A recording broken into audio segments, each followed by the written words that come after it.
Test, test. Hey,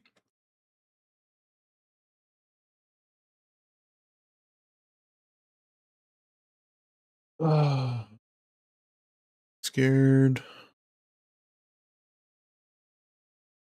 What are you scared about exactly? Just life and everything. Hmm. Uh, so how did the conversation go with your mom exactly? Like, oh, I'm sorry, dude.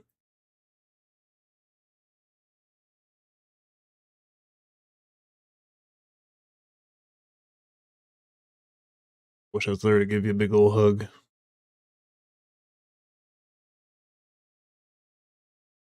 Oh, pretty soon you'll be in Orlando. Just a 15-minute drive from wherever I'm at.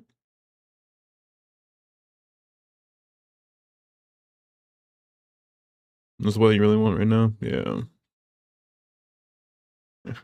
There's supposed to be some kind of hug function on my chat, in my chat. Hug. Oh, bucks.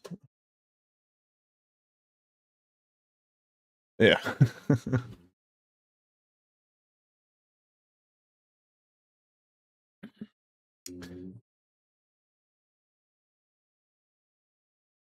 Yeah, I bet you didn't know about that hug function. I barely knew about it. um, yeah, I mean, the closest I can relate is having to distance myself from my dad back when let's see, this must have been like 2013, 20 when no, he was at my wedding. It was like 2016, 2017, maybe 2018. Uh, but no, it was before that. So yeah, 2016, 2017. Let's just say those 2 years. Um, my dad was like very toxic, very argumentative, and like he would like pick fights with strangers out in public. Um, he would shout obscenities in public, like "F Obama" or whatever. You know, Hillary Clinton is the devil or something like that. He would say like just about whatever popped into his head and have like he had like no restraint over it. And it was getting to me. It was really bothering me. So I had to make the choice to distance myself from him. I basically said to my dad, like, this isn't good for me, how you make me feel, you make me feel a certain way, very awkward or uncomfortable around you and how you behave in public. And unless you change, I don't see us, spending any more time together. I'm not gonna, come over for dinner or go to a movie or whatever, spend time with you if, you're gonna make me feel that way. And then he kind of just like, oh, whatever. And then, he just stopped talking to me. And then, well, there's more to it, but that was kind of like that was the bulk of it. Anxiety's high right now. But yeah, that's what you're going through with your mom. I don't know if it's unfortunate, like we shouldn't be having to like argue with our parents. We shouldn't have to like be the grown up in the relationship between our parents, saying, "Hey, this is what I need and this is what you're either not giving me or this is how you're making me feel." And if they're like, "Oh, my son, thinks bad of me or thinks, I'm a burden or I'm, a nuisance or whatever." And they just like give up. They just like distance themselves and they say, you know, just leave it at that. They don't try to resolve it. They don't try to like, you know, step down to their kid's level and say, "Hey, I agree with you. I think there is a problem here. Let's address it. Let's figure it out together. Let's work on it together so that we both agree on the outcome. And this is how things should be.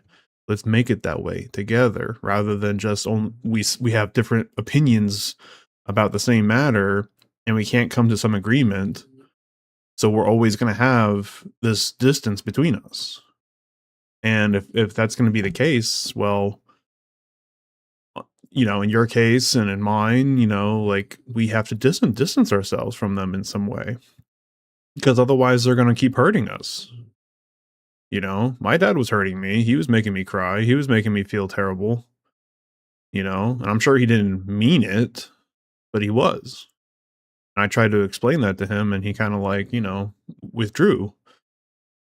Um, Whereas I'm trying to do my best to be the opposite. I'm trying to like, hey, if there's something wrong with me, if there's anything wrong with me whatsoever, whether it's my anger or my temperament or my language or my behavior or, whatever it is, let me know.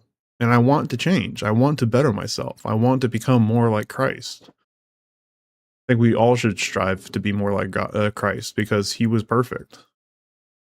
The best human among us, the ultimate role model, everything, you know, perfect. We can't be perfect, but we can try to, follow and get as close as we can with what God has given us. Yeah.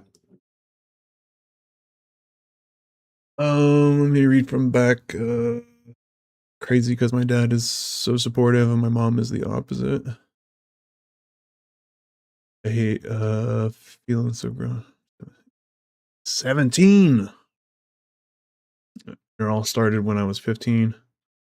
See, like my parents got divorced when I was much younger. I was like, I want to say I was like 4 or 5, something like that. My parents could correct me if I'm wrong on that, but like it's like right around the age of Nathaniel right now. Like this is the time where my parents would have split up. It's scary to go through this time right now in my marriage because I'm like looking around every corner with as much caution as I can. Hey, let me make sure I'm not making my wife unhappy. Let me make sure I'm not, secretly destroying my family or, making it come undone. Let me, you know, be on high alert to make sure that I'm not doing anything to ruin my family or to break up my marriage or whatever. I'm very paranoid like that. My mom's a paranoid person as well, but yeah, I think I get that from her a little bit.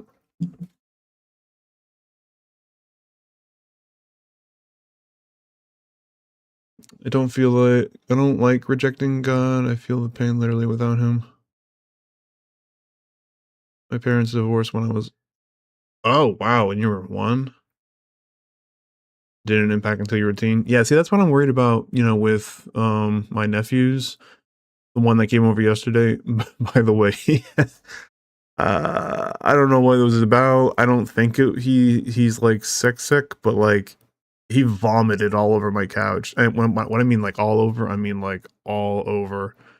Like, half of the couch was covered in vomit in the floor, like, underneath it. I'm, like, trying to tell him to, like, get up and, "Hey, let's get up, let's go to the bathroom, we'll change you, get you cleaned up, whatever," while I, wipe down the couch and, spray it with stain remover and stuff like that. And he just didn't wanna move. He was, like, so, like, ashamed of it. He was just like, he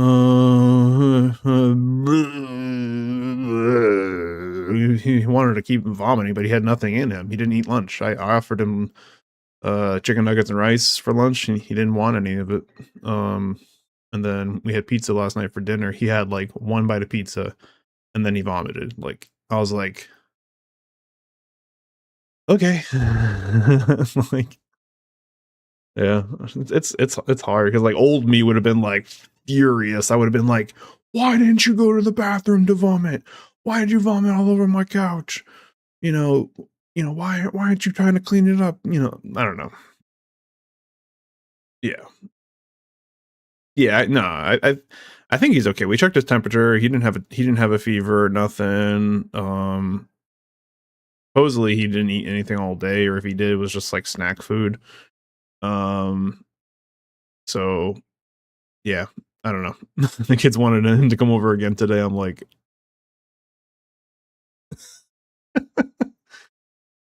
I don't know if he should come over again. I don't want more puke.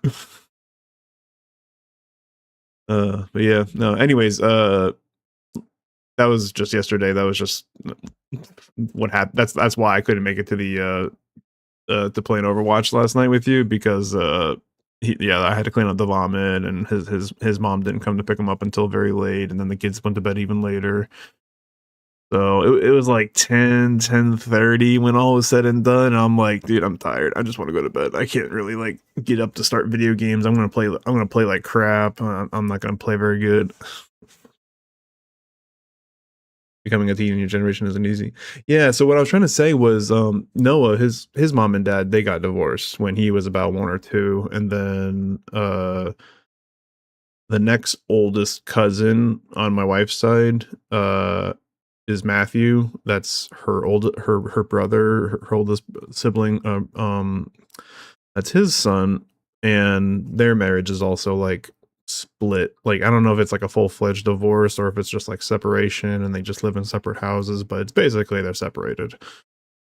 And that's fairly recent, but it's just I just worry about, Noah and Matthew's future with divorced parents because like I lived it, you lived it.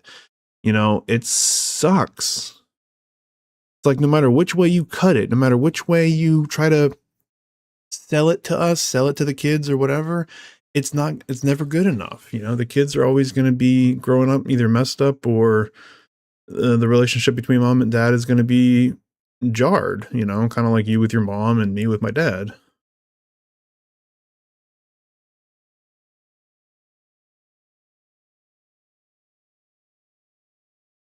When you mentally feel worse in your teen years.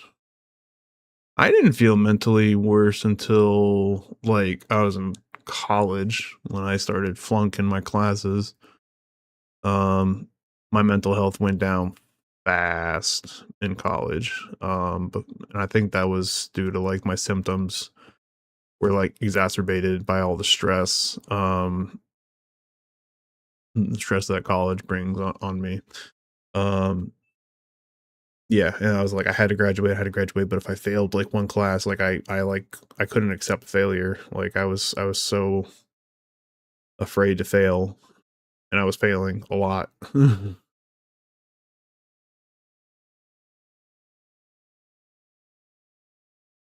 your whole life, I'm definitely going through it right now. Failing some of your classes right now. The only class I failed in high school was I didn't fail. I just got a D. I think I failed the final exam, but I got a D in the class. Was physics, senior year. But every other class I did like A's or B's in. Like I was a naturally good student in high school. And then like my first 2 years in college were like A-okay. Everything was fine. But then like right around my senior year, that's when I was taking these hard courses for my major, which by the way, like long story short, I picked a major just out of like sheer guess or sheer, just random choice. Um I mean, like it had to pertain to some of the things I like to do, like math and stuff like that. But like, I had no idea what kind of career I was going to get myself into after college, after I graduated and stuff like that. It was mechanical engineering. So, anyways, uh, what was I saying? So yeah, about my junior or senior year, that's when I started to flunk my classes like thermodynamics, dynamics, statics, um, solids, yeah, like all those upper level engineering courses. Then I swapped majors to business finance because my wife encouraged me to try that at the time. We were dating at the time. Um, and I was doing okay in the sophomore junior classes, but then the upper level classes got me, and I just couldn't get past it. I couldn't break through that mental barrier. So I ultimately dropped out of college. So I have enough credits between all three of my majors, between education, mathematics education, mechanical engineering, and business finance and managerial yeah, business management and stuff like that. I have I have like over 136 or 144 credit hours, something like that. Like basically, it's enough to graduate with a bachelor's degree. I just have it in too many different majors, so they don't like accumulate and say, oh, you know, I've taken enough classes. It's I haven't taken the right classes or haven't completed the right classes to graduate. So basically, I went to college for like 5 years and got nothing for it. You can imagine how much I beat myself up about that. You wish you could just disappear, dude. I think about that a lot. Probably more than you probably would imagine. It's it's hard, but we have to believe that God gives us a purpose. We're here for a reason. Part of my purpose is to be here on Twitch to talk to people like you and others who are struggling because I've been down that road. I know what it feels like, the hopelessness, the emptiness, the feeling of yeah, just wanting to disappear. I I know it all too well, and I wouldn't wish it on my worst enemy. It's awful. Um, so that's what we try to do here in this channel, and well, I don't know who's we, me and my mods, me and my you know, audience and whatnot, and I mean you guys are all a part of it too. Like it's not just me alone trying to, you know, spread a positive message to you guys. It's you know, everyone can contribute, everyone can, you know, say something to someone that comes in the chat or whatever, and we can all share and we can all, you know, benefit from each other, benefit mentally and emotionally. Hey D, went to a secondary school 4 times and back for a 5th time. Oh man, yeah, it's education's rough. I don't know. I'm like I just have horrible. I'm terrible at studying. I'm terrible at taking good notes, reviewing my notes. Retaining the information's always been hard for me. I've always been terrible at comprehension. So I had to like retake the FCAT a couple of times. I'm never gonna put my kids through this. I'm gonna make sure my wife is happy and never wants to leave. Yeah, no, that was exactly what I did. Like my dad was like, "Don't ever get married." He told me that like as early as I can remember. Like, don't ever get married. Like, avoid it if possible. You know. And then I was like, yeah, but look at all my friends. You know, I have some of my best friends. You know, like you know, their parents are happily married, and they, you know, there's nothing wrong with that. So why can't I have that? So yeah, I'm gonna get married. You know, I'm gonna do my very best, and I'm gonna make sure it's not because of me that I'm not gonna get a divorce. You know, I'm gonna make sure of it. I would I would rather, you know, I'd be miserable than let my kids be miserable. Because one thing I know for almost a guarantee is that divorce, especially with young kids involved, is gonna something's gonna get messed up along the way. It's not pretty to get a divorce. God hates divorce. So I made sure that, you know, that never happened in my marriage. It came close. There was definitely times in my marriage where that word was tossed around, not necessarily by my wife, but by people outside the marriage that were like looking in, seeing us argue and stuff like that. And so they were like, "Do you want to do it?" And I was like, "No, I refuse. No." I feel like there's no problem between two people that's too big that either God can't handle or that two people can't figure out together, especially two adults. Like how can two adults not know how to solve an issue? I guess if you take two people who suck at problem solving and put them and put them in a relationship and say, "Hey, you know, here's some debt, here's some liability to your relationship, here's some baggage from a previous relationship, you know, here's some kind of monkey wrench thrown into the mix," and two people that are terrible at problem solving don't know what to do about it. I guess divorce is the end result. I'm assuming. Going to WGU. I want an easy college. Yeah, I might go back to college when Benji and Nathaniel go off to college. Who knows? When I go up there next weekend, I'm seriously gonna try and connect with God again. I hate feeling lost and vulnerable, anxiety always high. Yeah, it was on the news. I think it was today or yeah, it was in today's sermon. Yeah, level of anxiety among teenagers is like it's like 30 something percent of students have felt or are feeling some sort of anxiety about like, basic stuff. Really thought by now I would be better and happier because I see got caught in July. I promised myself to be better and I feel. I mean you got caught. Uh it might not sound serious, but when it was serious to me and I was just crying today realizing I failed. How'd you fail? What do you mean failed? Oh, the smoking thing? Oh, yeah, but you can give that up, and you can recover from that, like, for sure, especially with God's help. Um, yeah, don't let that define you. Don't let that mistake, say who you are, what your worth is, God tells you what your worth is, you know. God just wants you to come home. That's the whole point of Christmas. The whole point of Christmas is literally coming home for the holiday. When Jesus was born, Mary and Joseph went back to Joseph's hometown of Bethlehem to get registered and to have their baby there, have Jesus there. And then the whole gifts comes from the Magi, the wise men bringing gifts to the young Jesus, to the young Messiah, the King that was promised.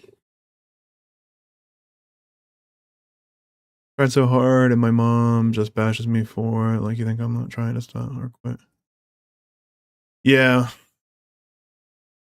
and that's probably just her lashing out, like her lashing out her anger at you, like, you know, she picks that part of you. She says, "There's your flaw. There's your, there's where you messed up or whatever."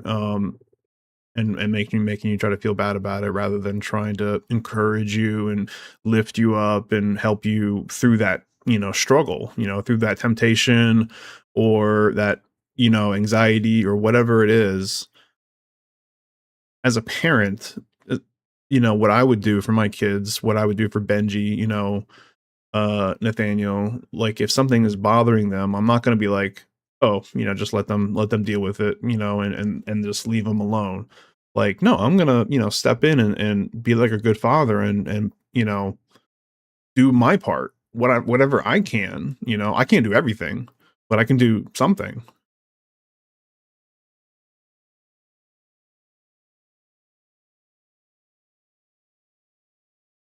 Yeah, and that's the sad part is that some people, like even our parents, are not equipped to help us in those areas, either because of their childhood, their upbringing, or they lost that skill somewhere along the way, either in their marriage or in their personal lives, to just sit down with someone, listen to them, listen about their problems, listen to what's bothering them so much, what's driving their anxiety straight through the roof, what's causing them so much fear, and help them. Like whatever that means. It doesn't have to necessarily be something big and extravagant. Oh, here's a new car. Here's, $10,000 in cash or something like that. It's like, just a hug. Just hug somebody. You know, just encourage them. Tell them soft truths. Like God's gonna deliver us from this. God's gonna help you through this time. You're not alone. I'm here for you. God's here for you. There's more people in your life that are here to help you and to speak words into you, speak encouraging words into you, speak life so that you feel not only value, but you also feel courageous enough to keep moving forward, keep running the race, keep fighting the fight. Jesus said, in this world, you will have trouble, but take heart, because I have overcome the world. So whatever the answer is yes in Jesus. Just, there's that for you.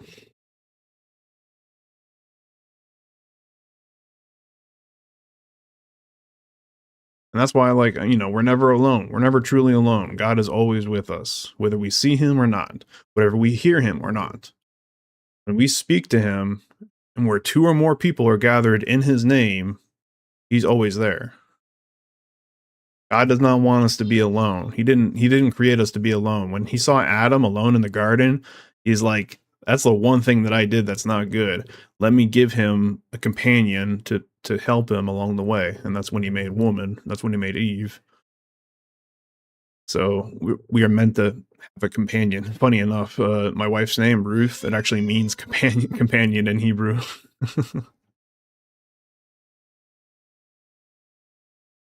Just crazy to me, like, why have me if all you do is complain about me and bring me down? Yeah, that's like the creator hating its creation, That makes no sense. I know I was a mistake, but still. No, no, don't say you're a mistake. You're not a mistake. You could not be a mistake.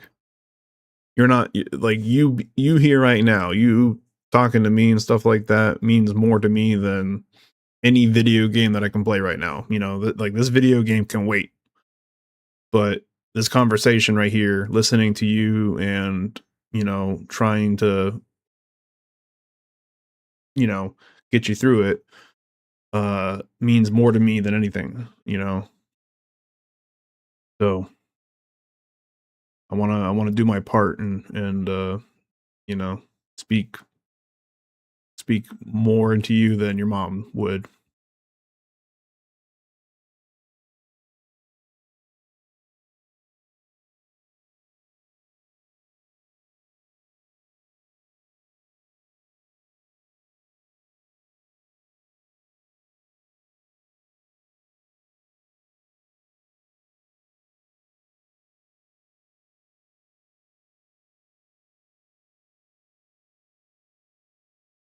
Yeah, and thank God you have, two parents so that, just in case you know, one is messing up, you still have the other one to, not fully depend on, but at least have as, you know, some sort of reliability for,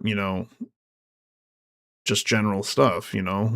Like it sucks when, a child is born in this world and both parents are incompatible or both parents are like, messed up or something like that.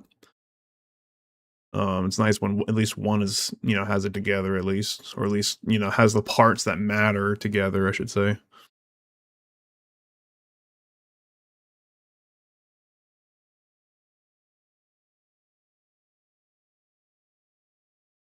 No, no, you're good about the language. Yeah, as long as it's not like swear words, you know. I mean, dude, if that's how you feel. That's, how your mom makes you feel and stuff like that.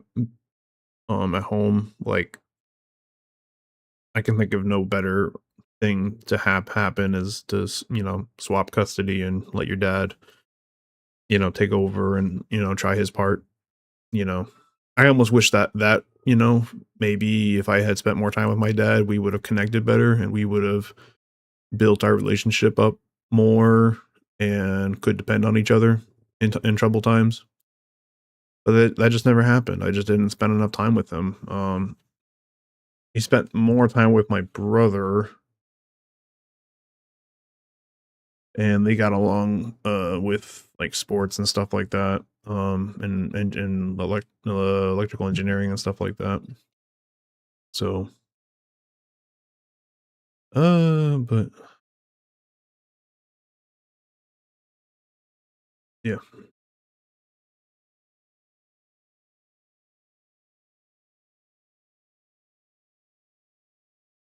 yeah. I'm sorry, dude. Yeah, but try to, like we said before, it sucks when the child in the relationship has to be the parent and also in the relationship. Um, but you gotta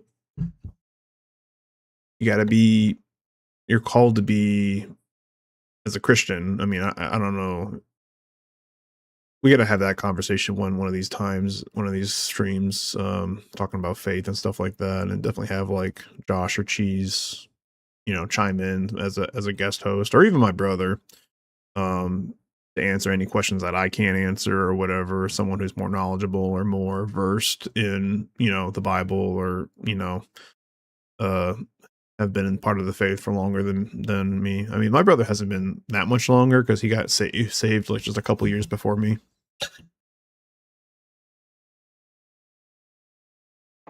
Yeah, and that's what I would like to do too. Is like I would like to make this like stream like one day out of the week, like on either on a Monday night or Sunday night or something like that. Do like a Bible study or just a group session where we just get together as a group. We play video games, but we also crack open our Bibles. We read a couple of verses or a couple of chapters, and then we talk about it. We just talk about that. We talk about if it applies to our life. We talk about any problems that are going on in our life, like you and your mom and stuff like that, and pray over each other, because there's power in groups, in numbers. It's just a matter of time before I get that, settled together. Like I'm still learning how to be a leader, as a Christian and as a husband and as a father. I'm still learning. I've been a follower most of my life, and that's what I know best, which is why it's easy for me to like, listen to people instead of like me talking over them. I much prefer to, give people the platform. I don't feel the need to like I always have to have my voice heard. I always have to have the final word or whatever. It's like no. People's words are just as much value as mine. Exhortation, no, I don't think I scored high on that. My top 3 spiritual gifts, or top 4, were apostleship. Well, no, faith was number 1. Apostleship, evangelism, and I forget my 4th one. It was like this. It was like the same percentage. But yeah, but I would say like my number 1 is faith. Like you couldn't, like, no Muslim, no atheist, no anybody could like walk up to me and just be like, "Your God's not real." Blah blah blah blah blah. I'd be like, "What are you talking about?" like, of course he's real. Like here's like all the evidence over the years I've collected, all the God stories, all the testimonies, all the miracles I've witnessed, including my shoulder, which by the way feels much better today than it has over the last 2 weeks. Praise Jesus. You could not convince me that my religion's false. Like, who are those 2 podcast show hosts, Link and Rhett? Yeah, Rhett, whatever his name is, McLaughlin. They both used to be Christian. These both used to have a Christian podcast talking about Christian topics all the time. And then like all of a sudden, like one day, or not one day, but like over a certain period of time, they deconstruct and like just unravel everything that they've learned about God and all the things they used to believe in, and now have let that go, and now don't believe in God anymore. Now are like either full atheist or something like that. You love Rhett and Link? Dude, I'm not gonna lie, I'm jealous of Rhett's hair. His hair, his beard, it's fabulous. But what happened? Like how what is deconstruction like? Like why give up? You know? Yeah, Faith in my top 5. Yeah. Your mom says you're always a follower. Yeah, I'm just naturally quiet. Like I'm naturally like I just like listening to people. Like it's not that I don't talk. I mean, I used to not talk when I was like much younger, closer to when my parents got divorced. I was very shy, very timid, very kept to myself, introverted, whatever you want to call it. Um, but now with my stream, with me serving at church, I didn't serve today like I was supposed to, but That's a different story. But when I do serve at church and stuff like that, when I don't know, just uh, I lost my train of thought. Oh, like,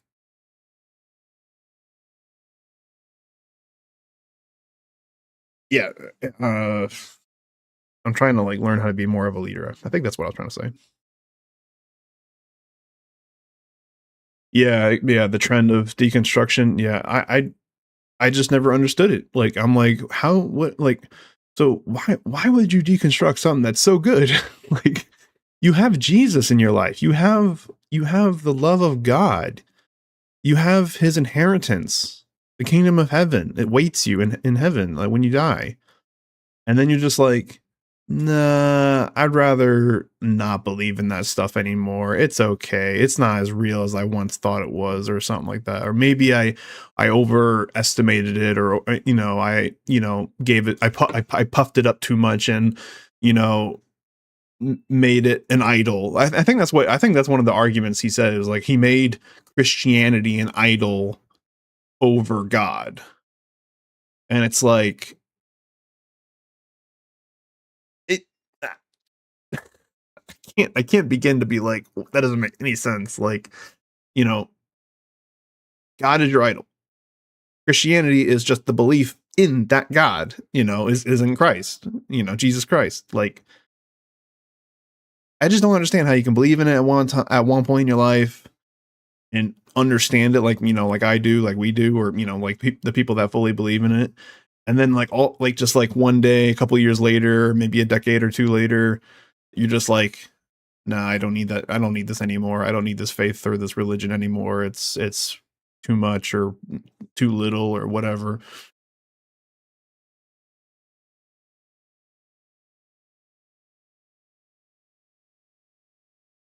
Number one, teaching. Number two, exhortation.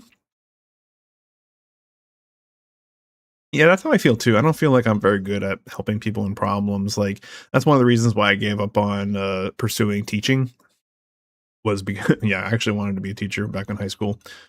But I gave up on it because I just felt like I wasn't making an impact in that way, in the way that I initially wanted to.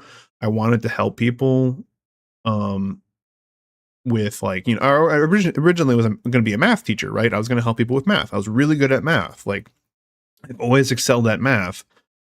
Teaching, even like my fifth grade classroom, like I like my teacher would teach the lesson, and then like she would have to go down to the office or take a call or something like that, and then she would like ask me to come up and finish the lesson or whatever, and I would teach the class.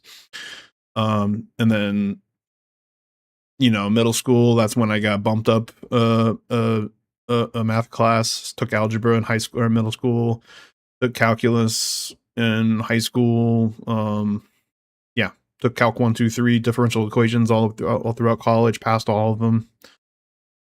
Physics 1, 2, yeah, dynamics, thermo, yeah, but those are all physics-based classes. They're not so much math. I mean, there's math used in them, but not as, But anyways, so yeah, originally I wanted to be a teacher, but then I dropped it because I wasn't feel like I was doing that well in education. Like, I just didn't feel like I was a good educator. So he made it an idol, and then he decided to not believe in God because of the immorality of idolship. Something like that. Yeah. I'm in a college to become a special education teacher. Oh, cool. Yeah, my next my oldest nephew, I should say, Aiden, he's my wife's oldest sister's son.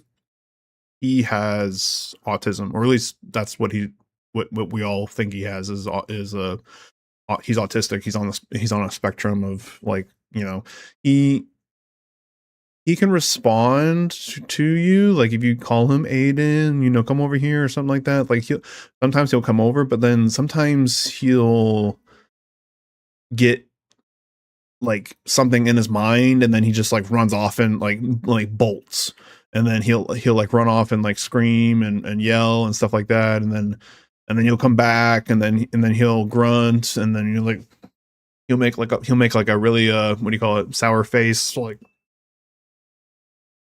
and he's like, "What's wrong, Aiden?" And he's just like, "Rrr," and it's hard for him to vocalize or verbalize his emotions. Um, so yeah, he does speak a little bit though, but it's hard for him. Yeah, he's okay. So I think he's 6. No, yeah, he's 6. Yeah, he'll be 7 in April.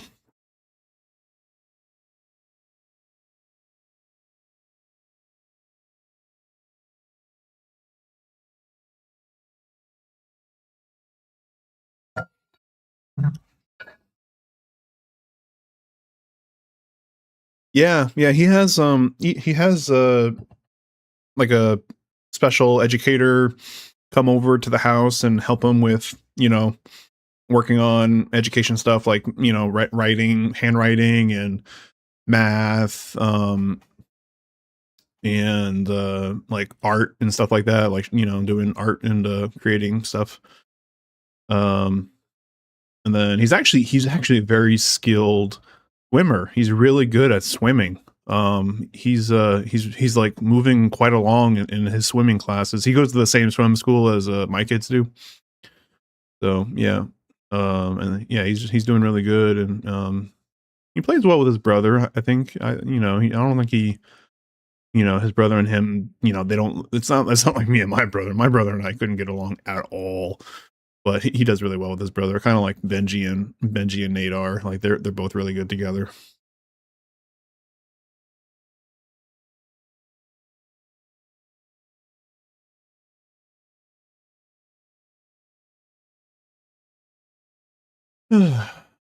So yeah, we were supposed to play Marvel Rivals, and we were talking for about we're 46 minutes in, and we haven't played a single game. That's good. That's awesome. What's the educator called? I'm not sure. I'd have to ask my wife, and she'd have to ask Esther to find out. But I don't know. I think they're like private. It's like a private company or private group of therapists or like you know uh like occupational, special occupational, what do you call it? Um yeah, people. Anyways. So yeah, I would have to do a little bit more research into it and stuff like that.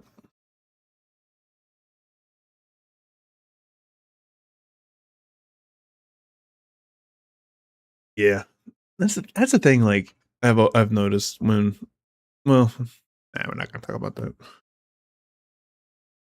RBTs, on behaviors? Okay. Yeah. I think it's so important for kids to, like, get off to a good start in life, with, behavior and the right environment for them. Like, that's a big factor, I think, in their upbringing and their social skills, as well as, how well they do educationally. If they're stressed at home, if the home is not kept, or, you know, uh I don't know, something's just not quite right. Mom and dad aren't both in the picture anymore. There's a divorce or something like that happening. The kids are handicapped. They just don't have the advantage of, a family that, has it all together. Let's just say, like, jobs are fine, debt's fine, you know, the right, resources like education and protective stuff, and um yeah, just the best interest in the child. It's a shame when children are being brought into the world and the parents either don't want anything to do with the child or want to do as little as possible for the child. Like, oh, okay, you need food, okay, well, here's a, piece of bread or something like that. um you know or here's a donut or something. I don't know, just they don't really like care. They just do whatever they think is required of them and nothing more. It's a shame, it's you know I mean, children belong to God. That's one thing that's for sure. I don't know what age accountability takes over. It's debated. Some people think it's, in their teenage years. Some people think it's, much older. Like, I don't know. I can't remember what my earliest sin was and when my earliest encounter with Jesus was, or when my first, time I heard of Jesus from somebody. But um yeah, for though kids are innocent up until a certain point. I think when they blatantly sin and they like it, they like the sin, and then they usually sin again until someone either catches them on it, like mom and dad, or if it gets really bad and when the kids get much older, then like the police officers catch them sinning, or breaking, stealing, whatever. But yeah, it's important for kids to have a good strong foundation when they're young.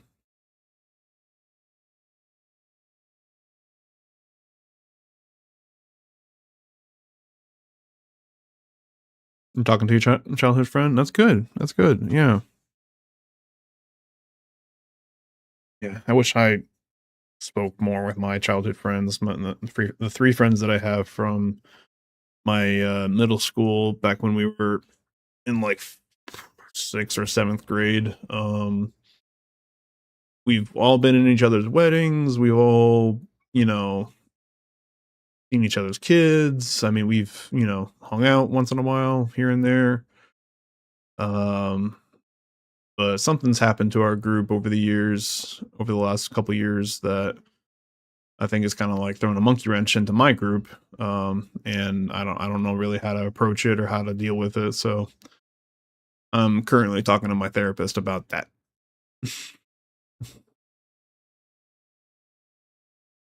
You don't believe people are born into sin? I think we have a sin nature, and once we're capable of sinning, we choose sin, or we sin, and then we either don't realize it, or when we do realize it, we either hide from it, or play it off, rationalize it, whatever, and then one day we need Jesus to atone for to pay for our sins. Yeah, I feel bad for leaving him, but he understands and supports me. Oh, he's from your town. Dang, that would suck. Well, I mean, you guys can still hang out online and whatnot. You guys can, chat over Discord, and I mean, that's kind of like what I do with one of my friends. One of my friends moved up to North Carolina. It's kind of like sad when he moved, but we still see him every now and then. We visit him, or he visits us.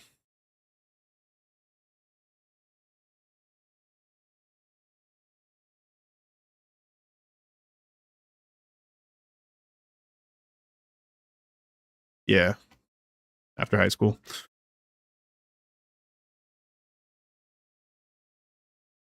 How you doing, Cheese? Sorry, I'm just kind of zoned out a little bit. Uh,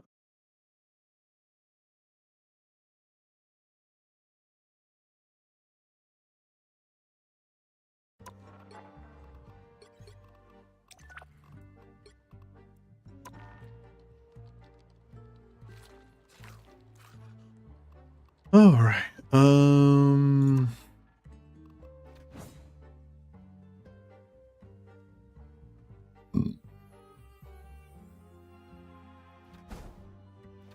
Gotta be close.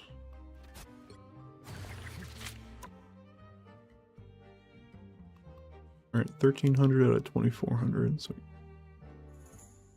1,100 to go.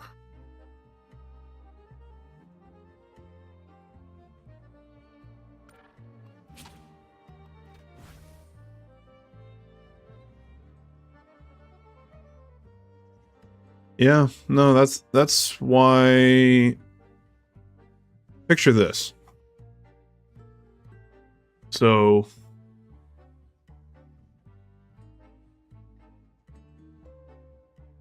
this is a necklace my brother gave to me for Christmas a couple years back. Um And it's basically Ephesians chapter 6, which talks about the armor of God. And part of the armor of God is a shield of faith. And when I did the spiritual gifts quiz multiple times, it kept coming back with the same result. Above every other spiritual gift, the number one gift that I have is faith.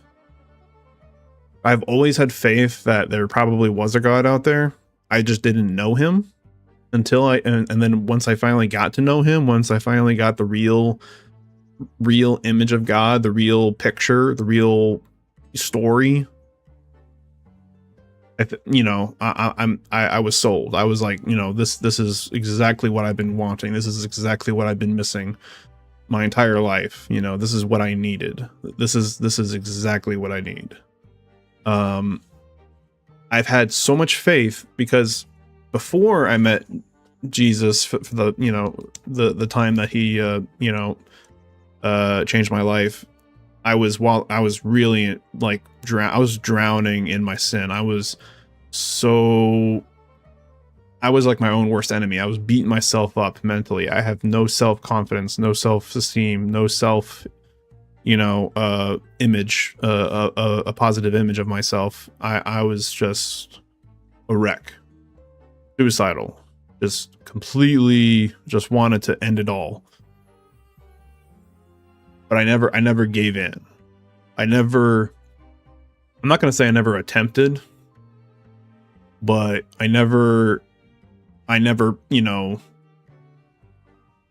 pushed it as far. I never went over the edge. I stood on the very edge, feeling death's embrace, and then Jesus said, "Hold on, I'm right here. I've always been right here." He showed me that he's been with me the entire time, never leaving me, never once forsaking me, never once giving up on me. He's always been with me, and I just didn't know it until that moment. And in that moment, I was like, it was the brightest light I've ever seen. It was a light beyond all light, especially shining in the darkness that was surrounding me. I never gave up on that light.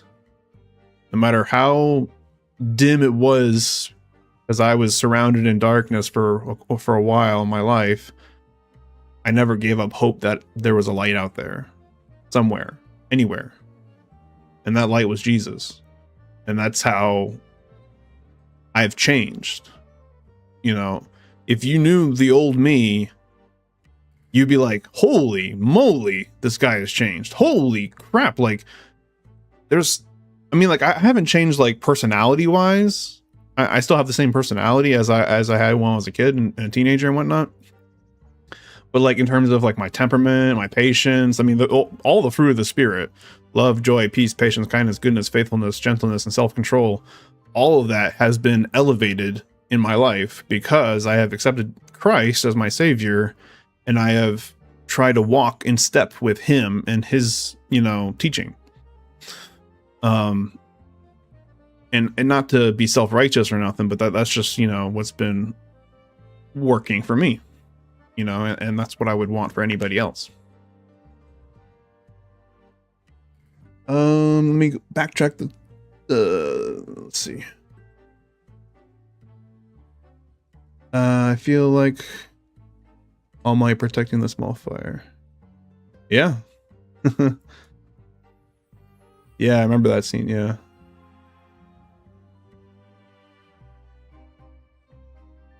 Probably felt so good too. Yeah, no, you have no idea. Like, I could feel it in my bones and in my body and my muscles. I felt it in my entire body, not just my mind, not just my brain, but like just my whole body.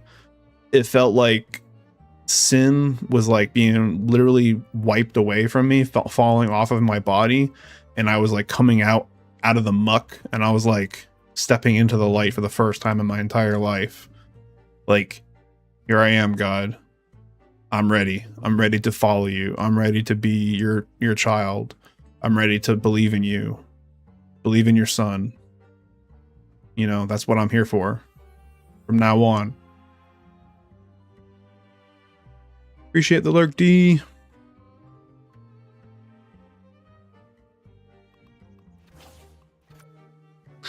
All right, you guys want to get into a game, or do we want to keep on talking?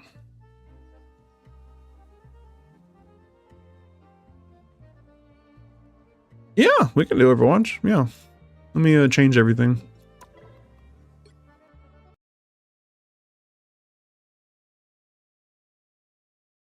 Mm,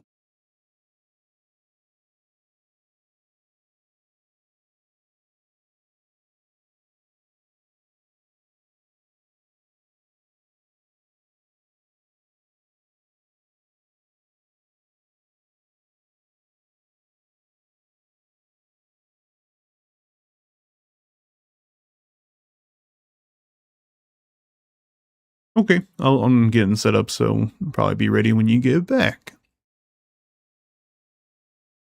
Game Overwatch.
Trying to get the game on the screen. Give me a second, everybody.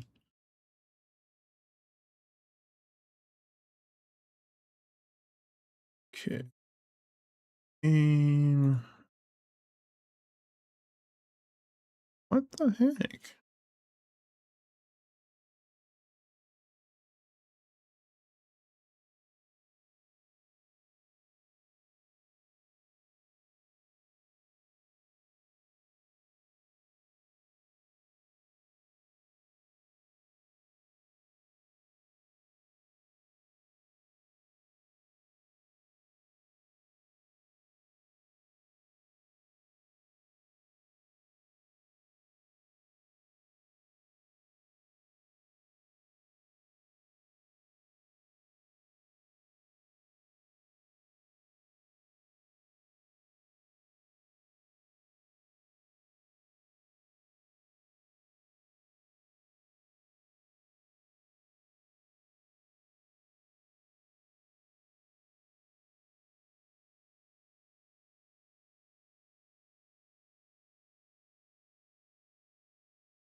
They just stop the wash cycle for no reason? When is she 4? Like, it's something that I would have done back in the day to like get back at somebody that made me frustrated or something like that. But like, it's petty. It's like why do it? Like, ugh, ugh. She needs to yeah, she needs to slim it down. All right. Cannot I can't get the game on, then I can't get the volume. Everything is on the game now.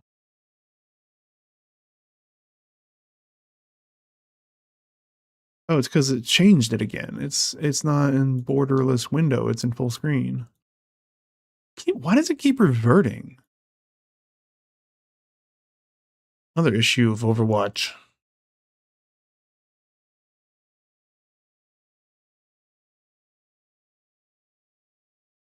Still not showing up.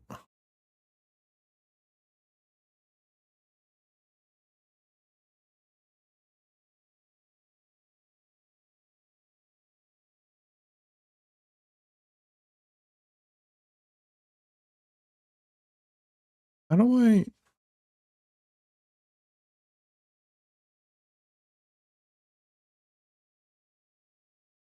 Oh, finally. There we go.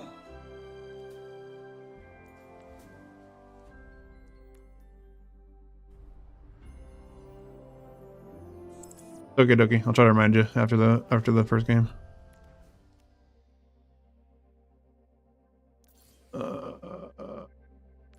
Support.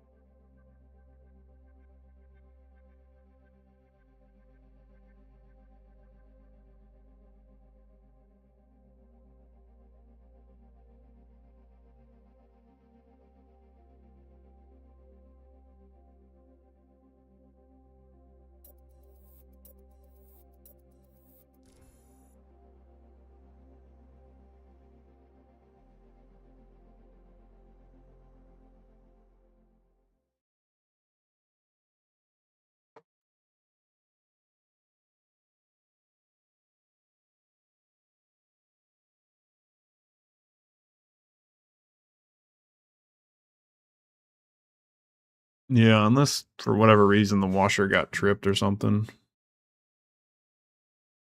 But, I mean, I don't know. I'm usually one to not try not to blame, especially if I don't know for 100% sure, but I mean, it'd be something she would do.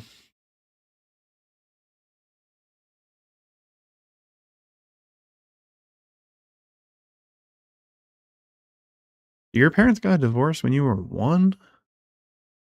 Man, that's gotta be hard.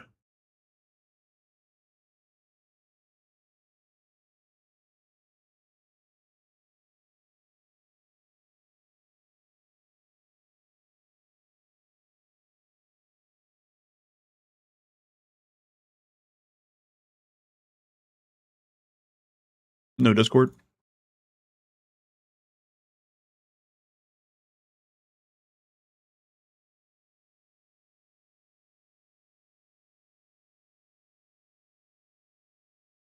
Wait, why is the game not up?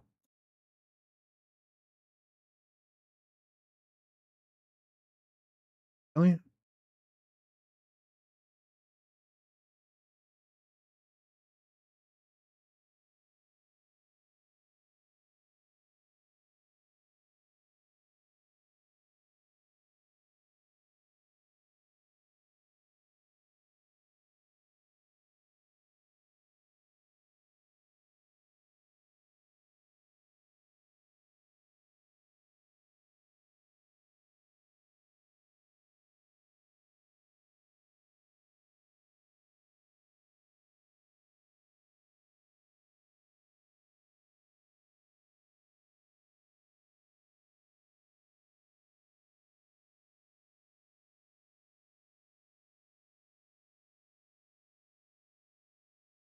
Oh no, I should have grabbed him.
Ah, someone would hit her.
Oh no!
They're going crazy.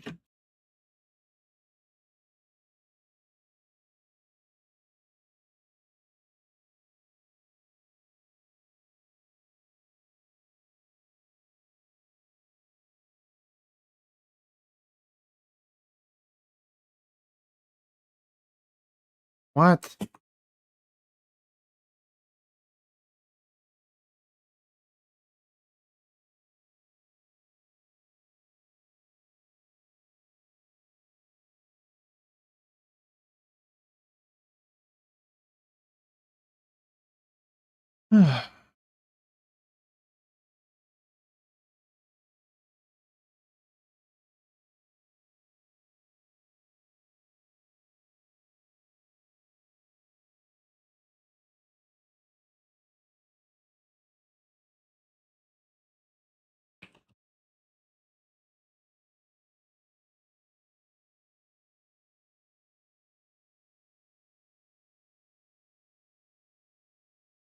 I just need to pocket the Vendetta more. She's just popping off. She's 13 and 4.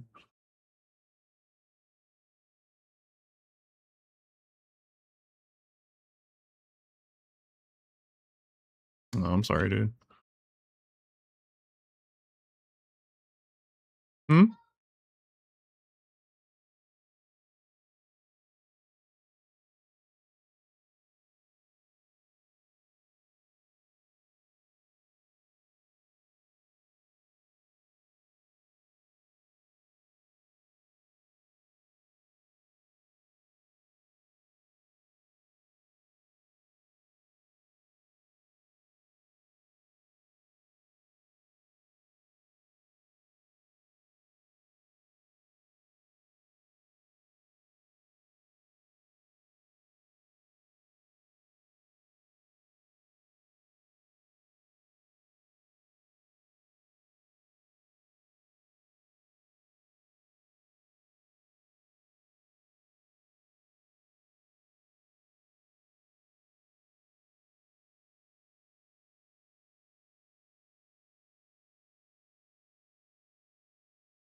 You know what I mean? She's like really good at getting kills.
I'm on fire.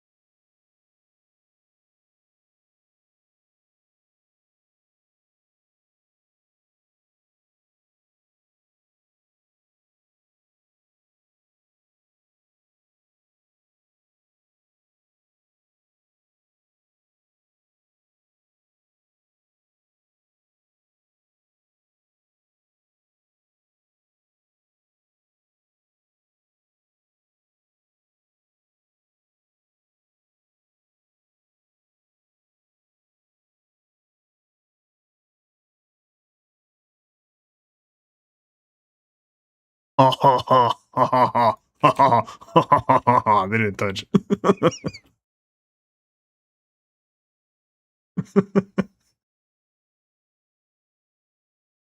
I think we could still win the next fight. We were doing good on that map.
Uh,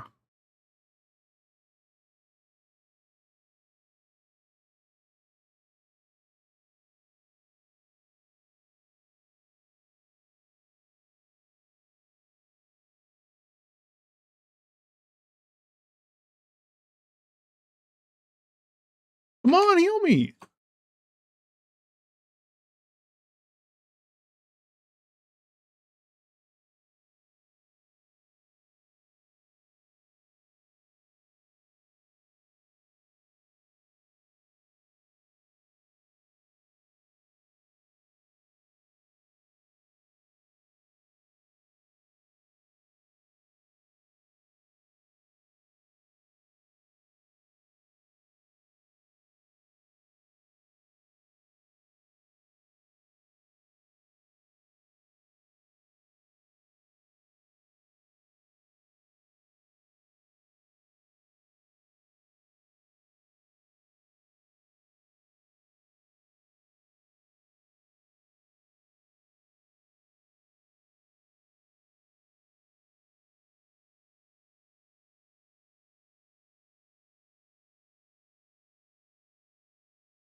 But I was not in that.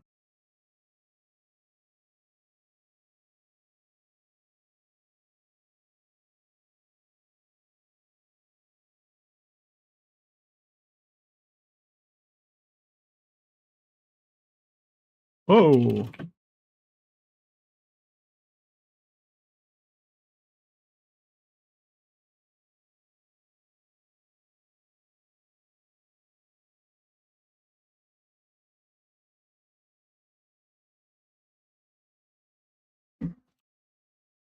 I'm not gonna last.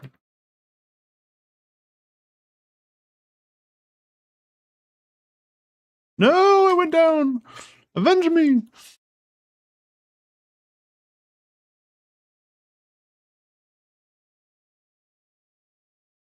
Nice. I'm trapped. Let me out. Let me out.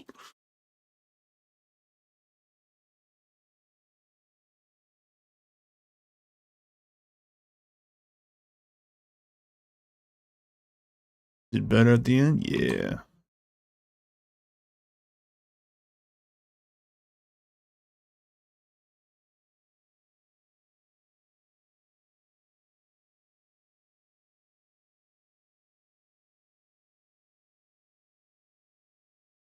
Yeah, I bet Junker Queen just does crazy, like, does crazy against her because she's all melee.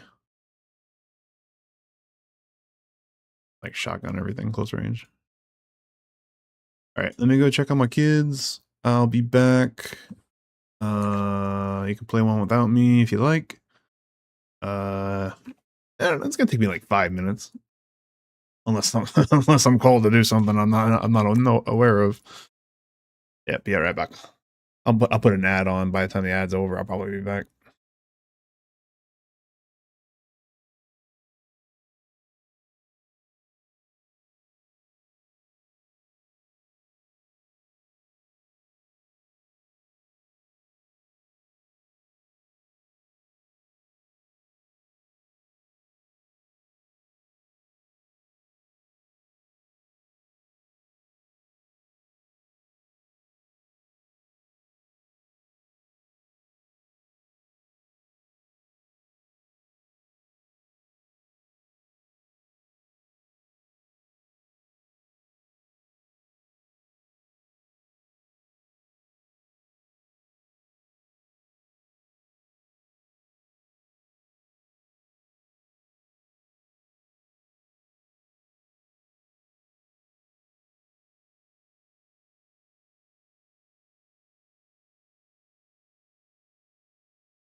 Frankie.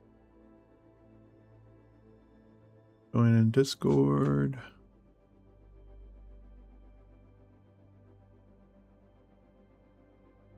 Yo. All right, let's.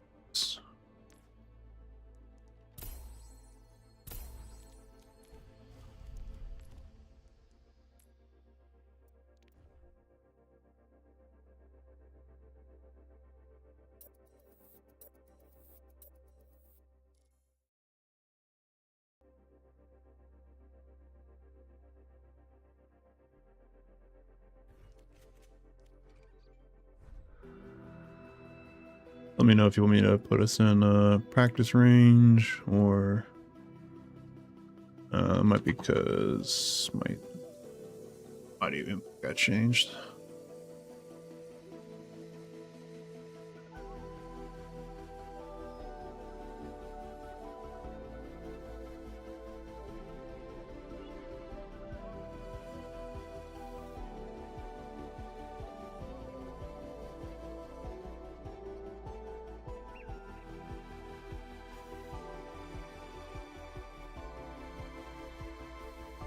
About now.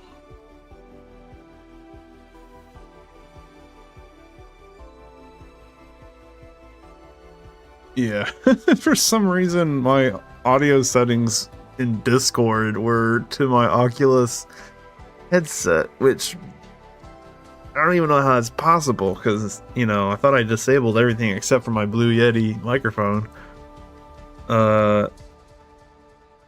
And it's not even hooked up to the computer. It's downstairs. Benji's on the Oculus right now, but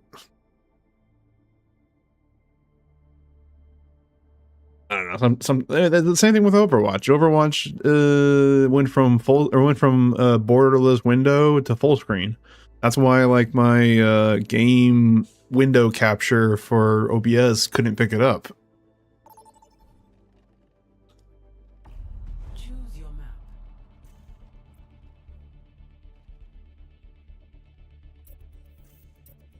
Technical issues.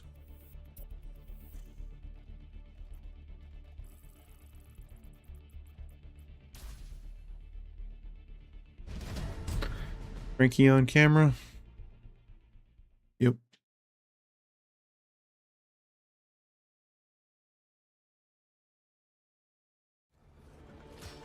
Oh, wrong scene.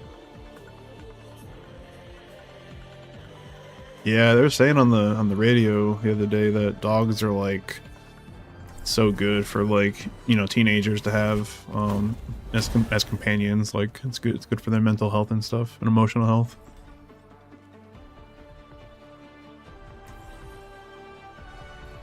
Don't fail me.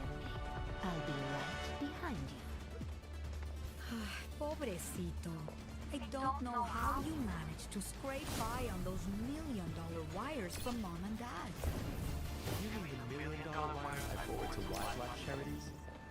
Ay, come on. The cheese has started playing Overwatch. Only when I'm gardening, I fear.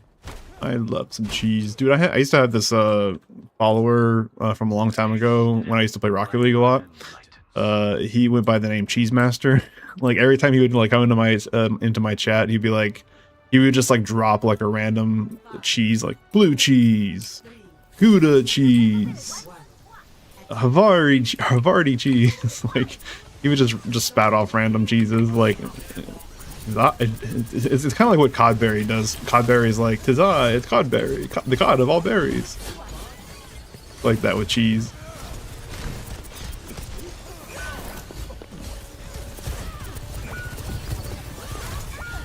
Everyone's dead, including me. Red cheese prison.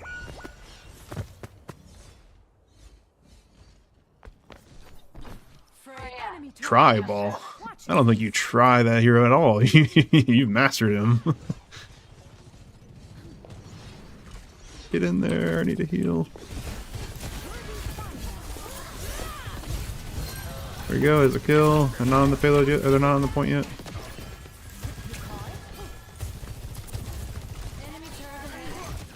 Yeah.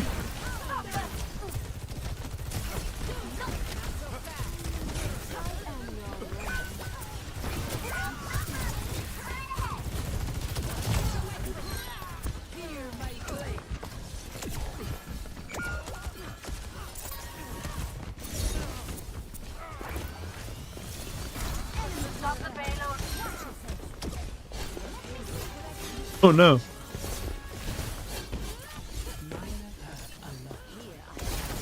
Woo!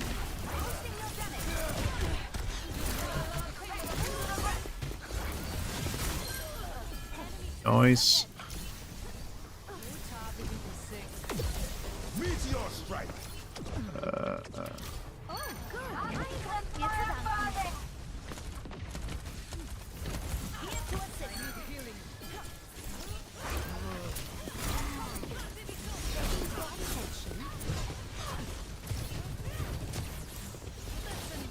Oops.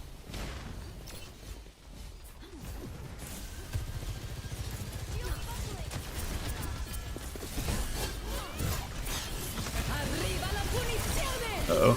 Watch out for that. Let's ult this. Woo!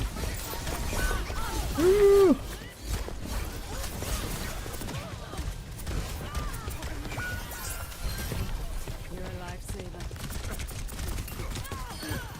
Got your back, Freya. Got a target in mind? No. Come here, Token. Come on. Let me by your side. My duty is being done. I feel like whenever I play this game, or even Marvel for that matter, whenever I get into like tough game or something like that, like my face itches more. I have to like scratch my beard or my neck or something like that.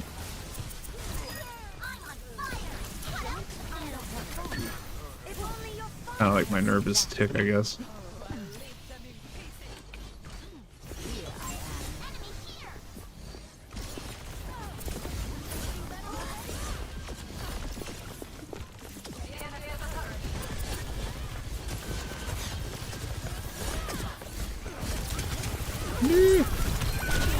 Oh boy.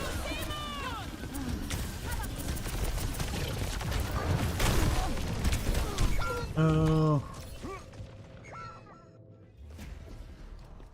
Round 3.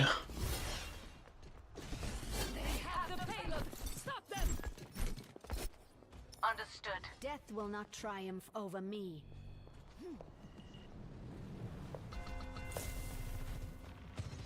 My ultimate, let's group up.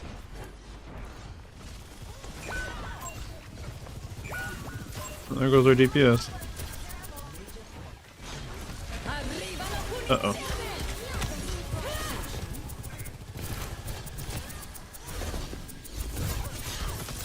Come on, you.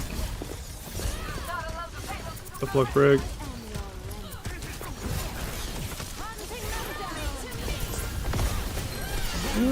Going in.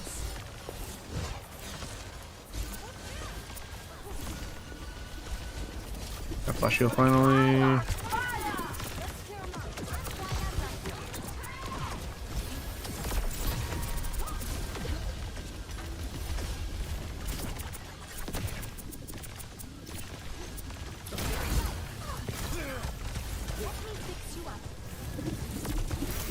Flash shield.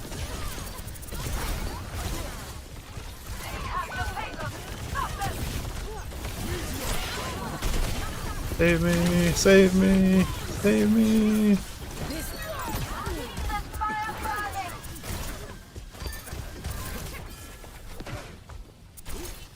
Get him, get him, get him, get him, get him, get him, get him. There we go, there we go. Yeah. 4 minutes left. There's an enemy turret ahead.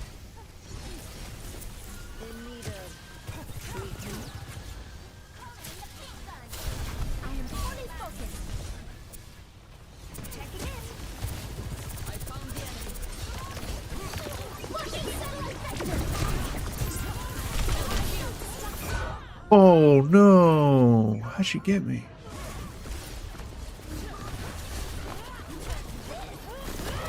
Dang.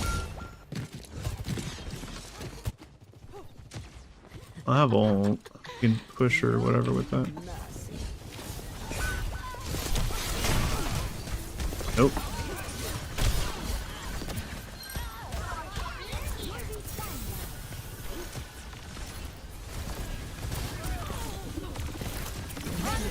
never dies.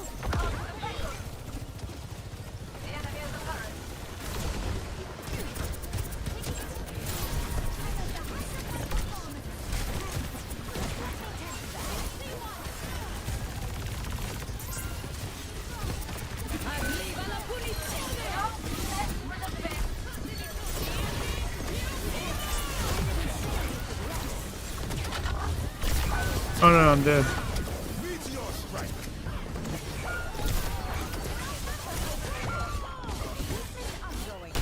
Everyone's dead. I can't find anybody. This ends now.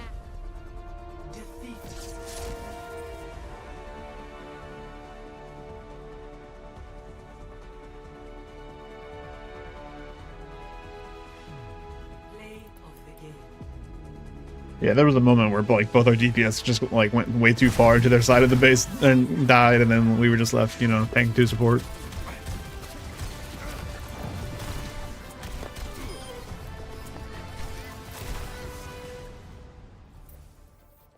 And Brig had twice as many deaths as I did.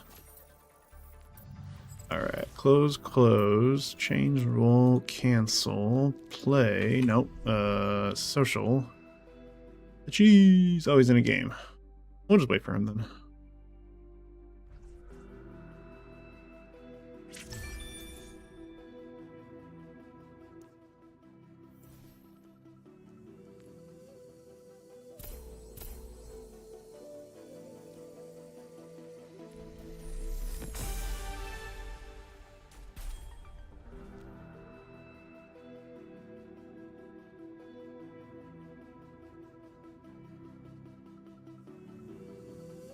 What were they thinking?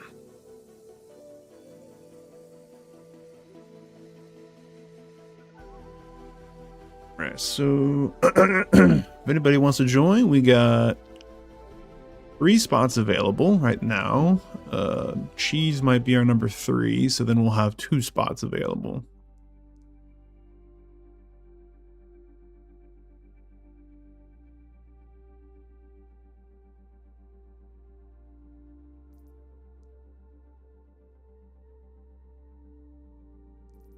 Can we spectate his game?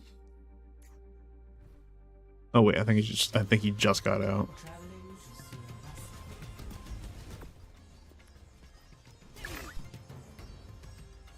Oh wait, no.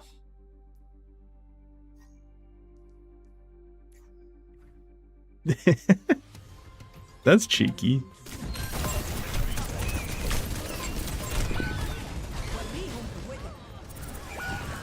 Oh, spectate. It works now. Thank you.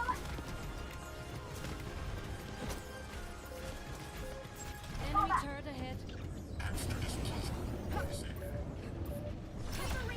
Either close or far.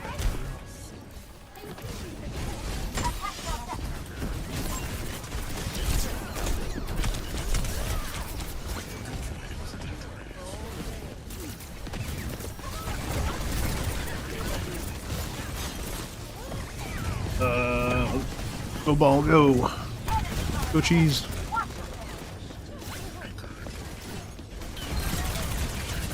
You can spectate on my stream.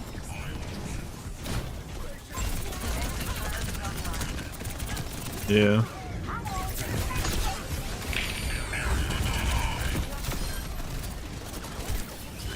Alright, get this point. Let's get that ball. Got him.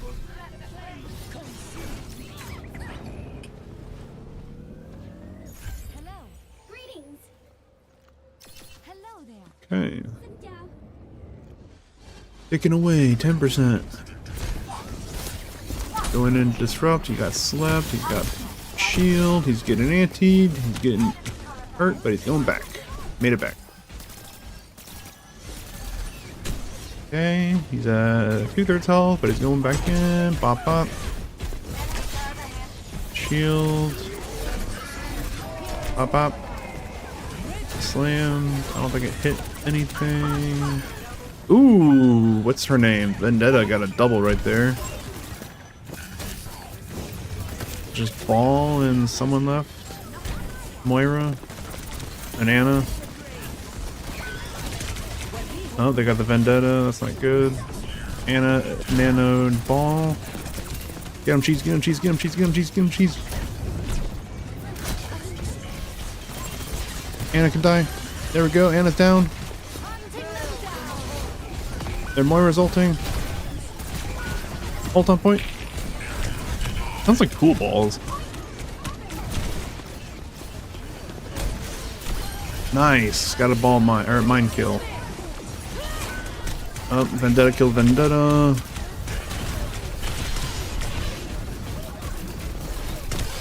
Healing's limited. I think you're gonna have to give this one up.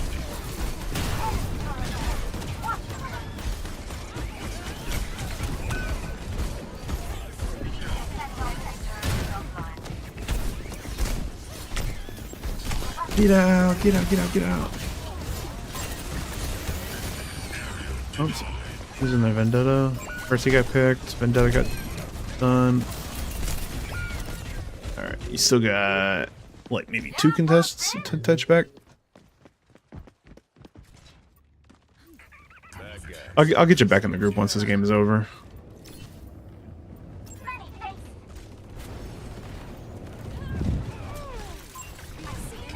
Rolling, rolling, rolling.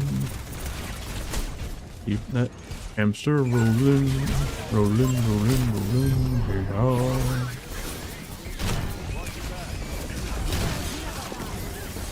Oh, gets out with the skin of his hamster teeth.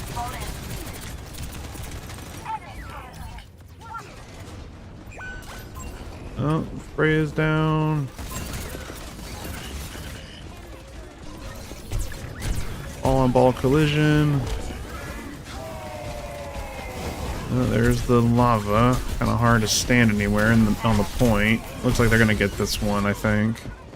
Gonna come down to round 5. Yeah, I think he wanted to join. I could be wrong.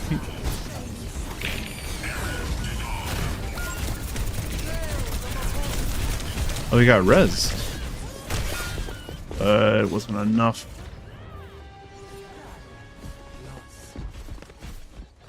Next flashpoint. Told ya. Soldier is like like the Punisher in Marvel. Although the Punisher is way more fun to play than Soldier is, I think. Especially the Ultimate. The Ultimate's like Punisher pulls out like these 2 Gatling guns on each arm and then has like rockets on his back firing missiles and everything, like shooting like thousands of bullets in a second.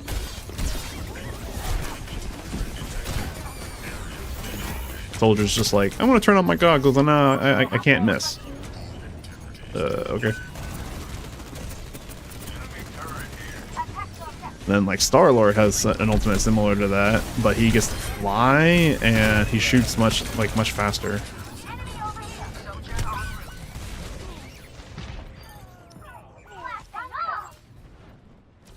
Yeah, he's gonna want to tank, or most likely. I mean, I think he also plays support every now and then.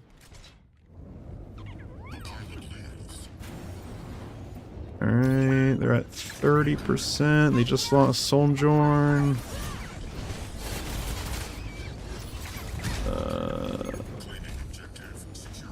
Team is coming back. Alright, what's he gonna do? How's he gonna work this? Boop. Shield. Oh no, he didn't get... Did he get the shield off? It was on cooldown.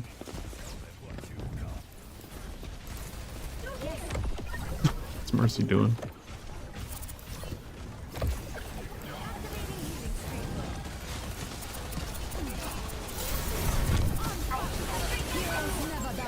Oh, no, that's dead. And just Cheese and Juno and Mercy. Oh, wait. Oh, Juno got a kill. She's ulting. Mercy's still ulting. Let me go back to Ball. Cheese. We lost Juno. I mean, not Molten. Now it's Molten. Yeah, that might have been comp. I don't know. Still got a kill at the end. Nice. All right, let's leave. All right, Xavier, add to group. Says cheese, quick play, game ending. So probably any minute now.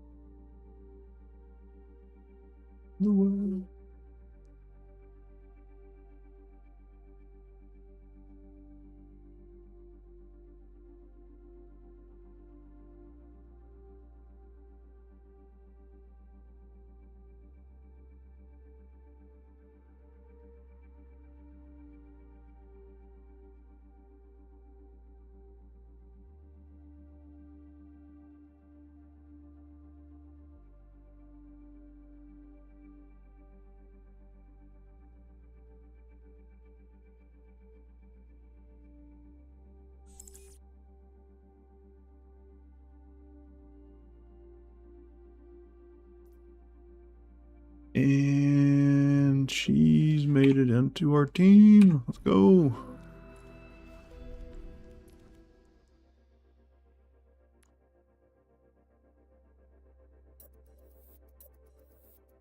One of each.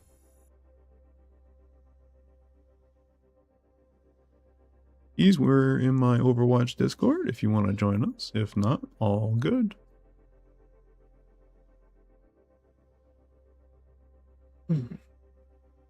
Although Bucks isn't, he's muted because he's not talking. Mom is being extra.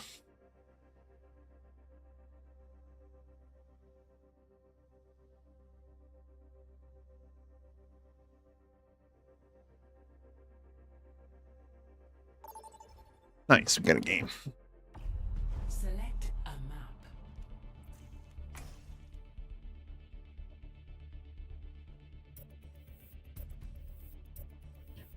Testing check. Testing. Oh, now I gotta mute your stream. Hear myself talking and drive myself crazy. I could mute you on my stream. Oh, no. No, I got it. It's fine. Select your hero. I have Yep, mute the coins. tab, not the... Junkertown defense. Do I want to What is know? with this game? Every time I load it up, after being away for a few days, my computer is like, I don't want to play this. My computer hates me. Spend What every is the lifetime problem? growing into who you truly I are. like Screen. Marvel after a patch. There's like a bunch of shaders you got to download. And if you don't download them, like the game's just booty. Godly speed. You have coins to That might be spend. what it, might be what it is. No unnecessary risks. Nine. No. I want to know how That many might coins be. you have. Or bucks. Oh.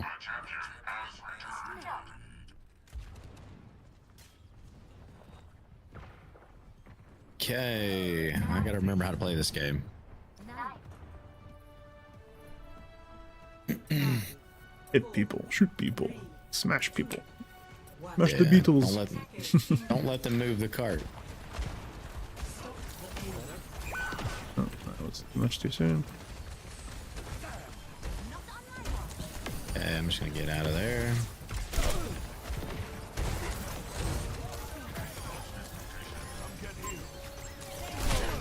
Oh, that being mean to me. Change this in.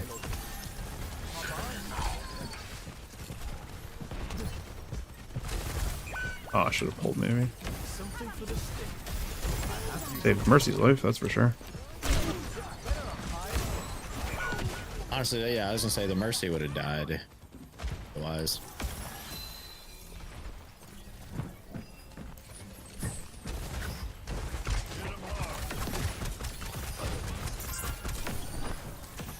Really? Come on. Got one. Watch a hawk on the high ground. That's in here.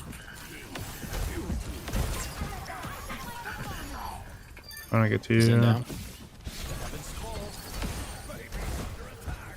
Road on our back.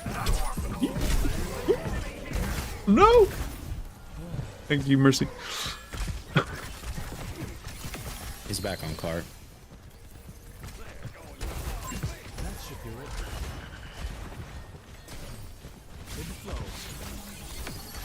Where's he at?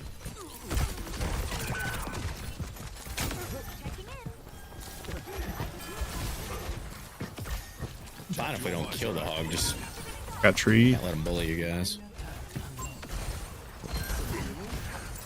Baptiste down. We lost our soldier. Lemon juice is down, whatever. Just you and me. Yeah. Hog on cart.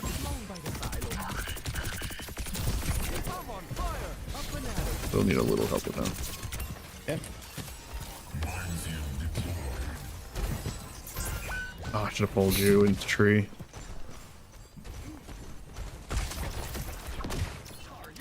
The perfect choice.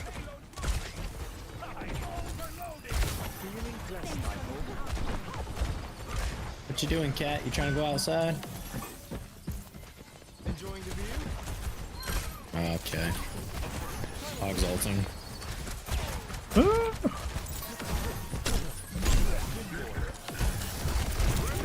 I'm on cart. Better stay on the range of the tree.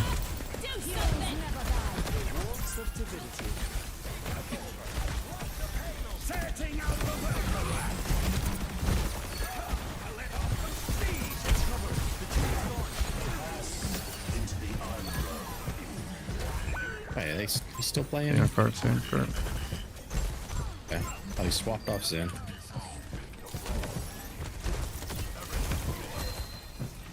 Get out of here, hog. Get out of here, hog. Burn like wildfire. Baptiste in the back. It's too close. You have my favor. Alright, fall back. Give him a little bit of space here. Just a little bit. Rise above the canopy. Hog's back. That box is Hanzo now.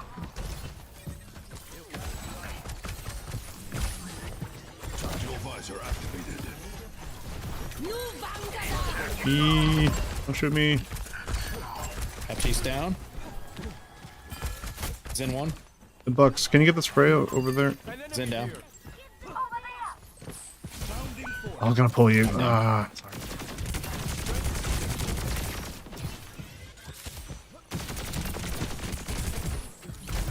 Oh, Yeah, feel he free. died instantly.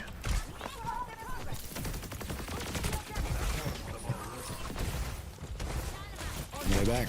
Yeah. On point. Oh, I just got picked off. Maybe Res? Res for Zoidberg? Yes. Run, run, run, run, run, it's a hog.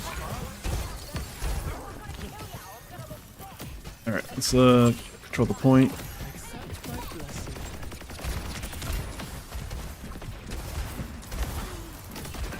Yeah, he's getting killed. My embrace. Don't have pull for you. Okay. Heal you though. Big low. Baptiste's low. He's really low. He's down. Good call out. That's gonna hurt a Nice shot. little. Oh, we lost Bucks. He's hurt. He's hurt. He's alone. Yes.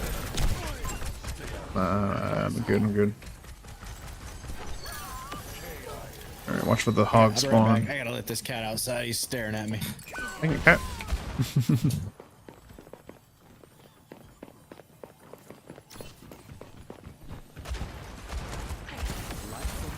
I'm on fire.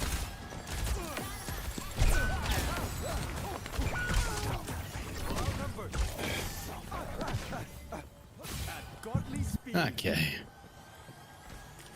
Sorry about that. That was good. We can afford to lose a fight. Lovely.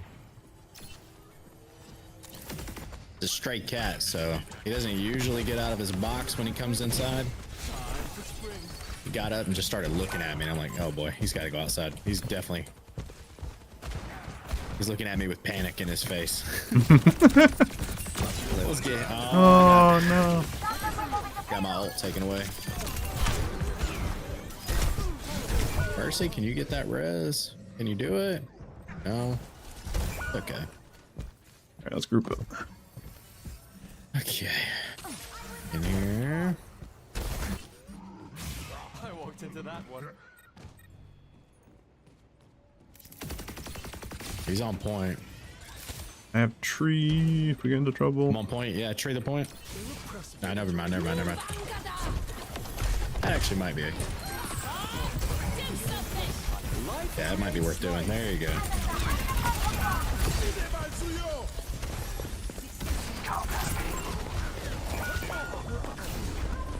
Yeah. Bucks tank anybody with Zolt. Take care. The payload has reached the checkpoint. Yeah. Come on, Hog. Yeah, there you go.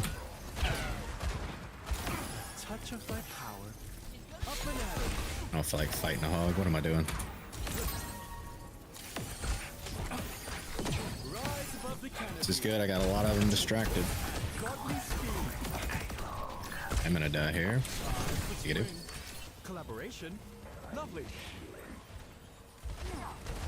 Something for the stakes.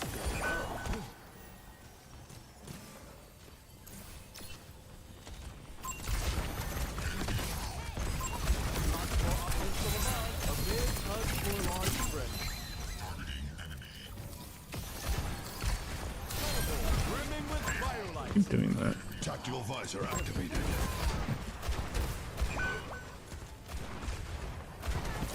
The warmth of divinity.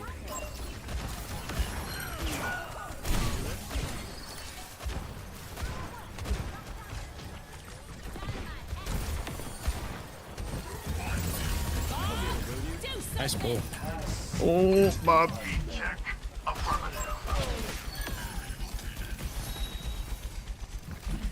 Feeling blessed, I hope. What is actually shooting me over Bob. It there? was Bob. Okay.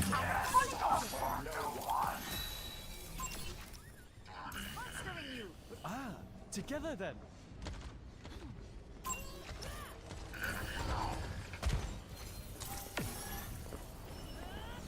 Something for the stakes. Ooh, that's a good pick. Another one. I need out. Get me. Please don't block that door.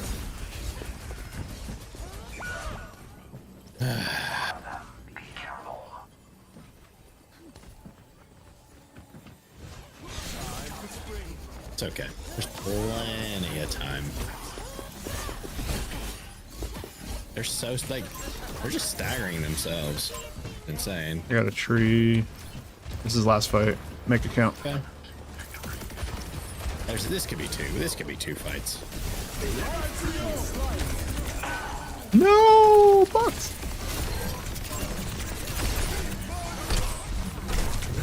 Yeah. Heroes never die.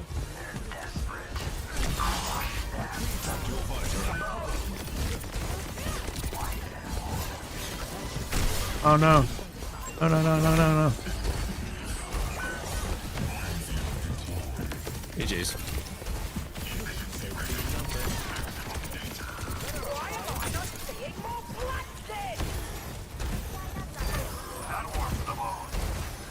And there goes the Last hog. one. Come on, Hog.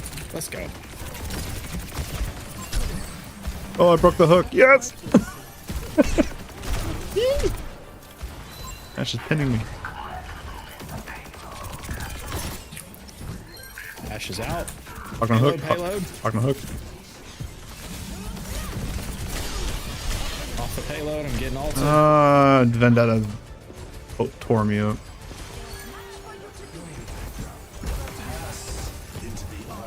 Okay, we just gotta wait this out.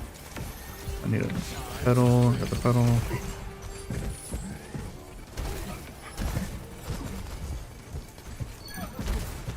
It's a pick for us.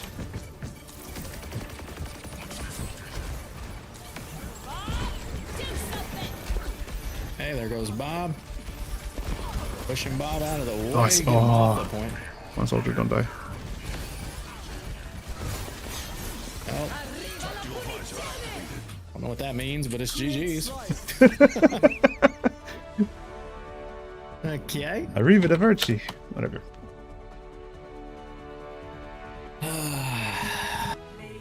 Okay, all right, that was fun. Yeah, that was. I've got you in my sights.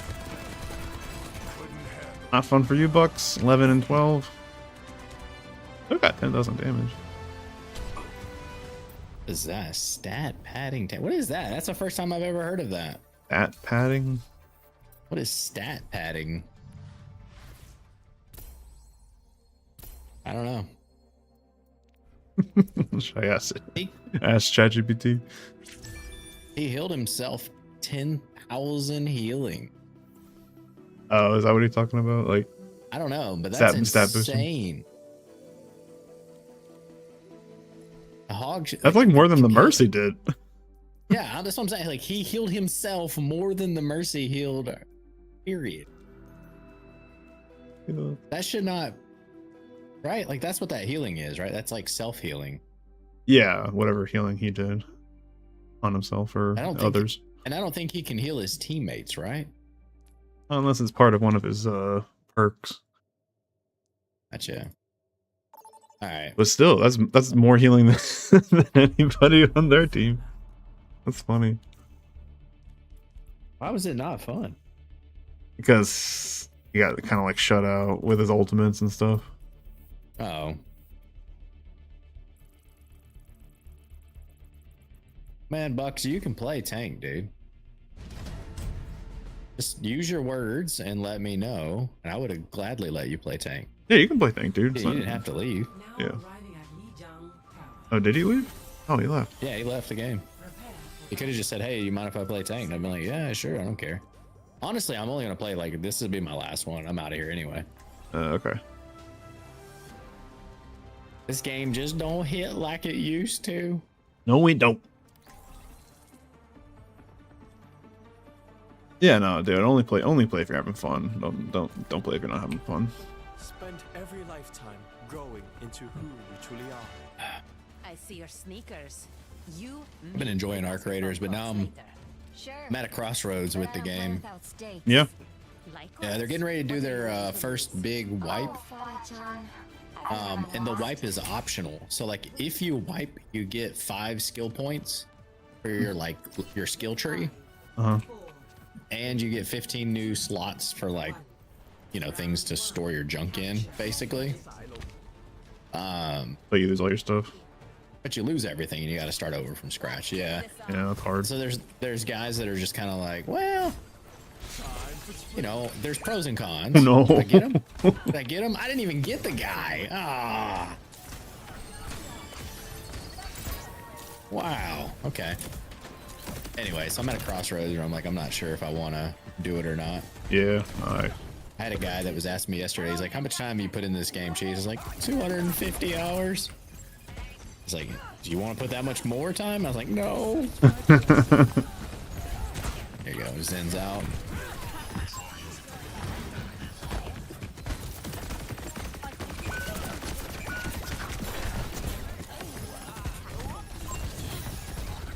Killing me.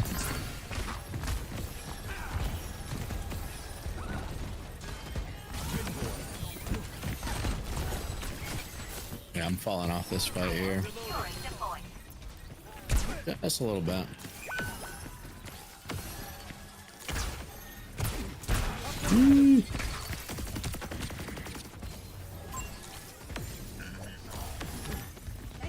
I still think if Sombra tries to hack you and you get away, it should go on cooldown.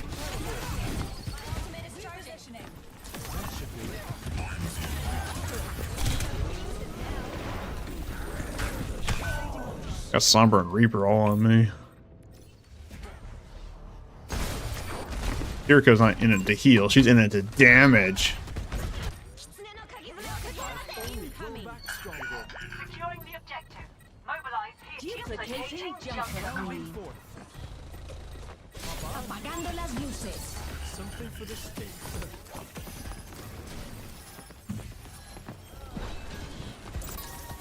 Life creates life. Probably not worth.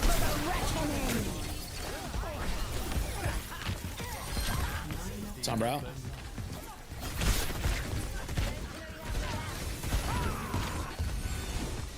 has fallen. Take care. Accept my blessing. Okay, don't like that. Reaper, get out of here.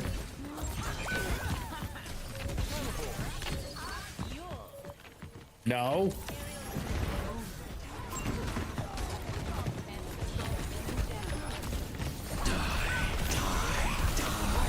Okay, alright, yep, I get this one, I guess. Alrighty. I blame Kiriko personally because she's not supporting. She's purely trying to DPS and she's not even good at it. Like, I can yell at her. I'm just not mean enough.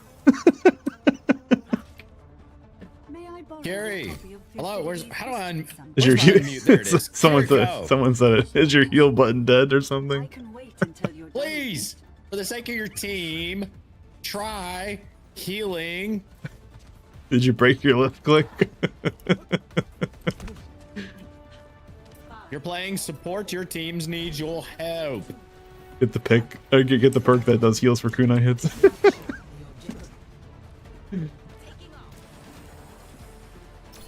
I don't really want your heals, but the rest of your team is begging you, please.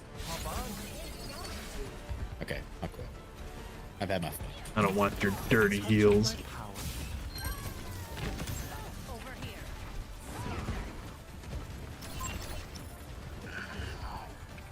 My computer's lagging again. Why? What is going on? I hate this game. The objective is yours. Points open. There we go. They're going around the other side. I'm gonna stage over here. 3, 2. Yeah, off the map she goes. Reaper behind.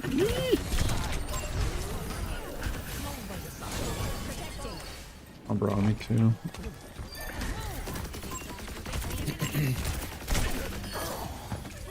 Yo. Sombra, Mr. Hack. I mean, her Yeah. players.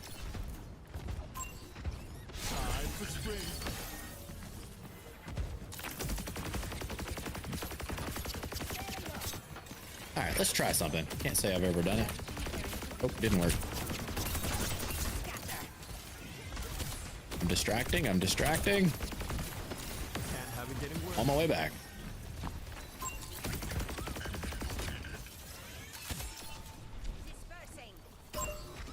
Didn't work again. Okay, let's just get in here. Oh, I thought I was gonna get her again with it. Oh, no, off the map. Okay, good.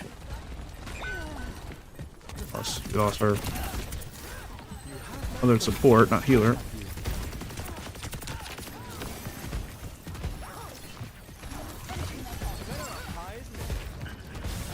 Duplication initiated. Oh, that's not good.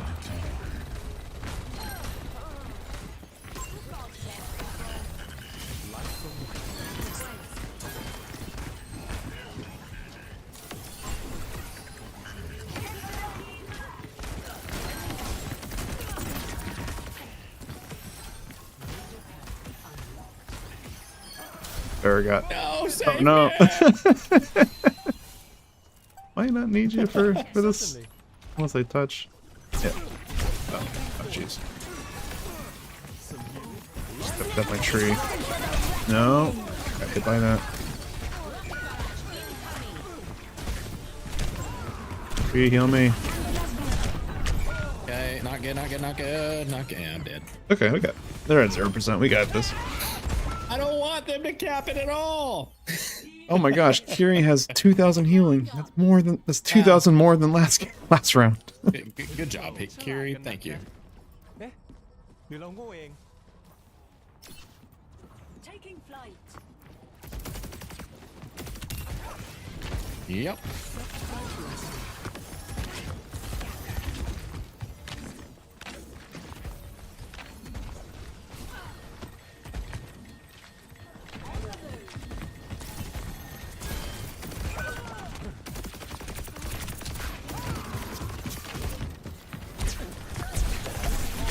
Oh no. So easily Oh, no. body blocked as a speeding ball. I don't understand. Really wish she scissored me.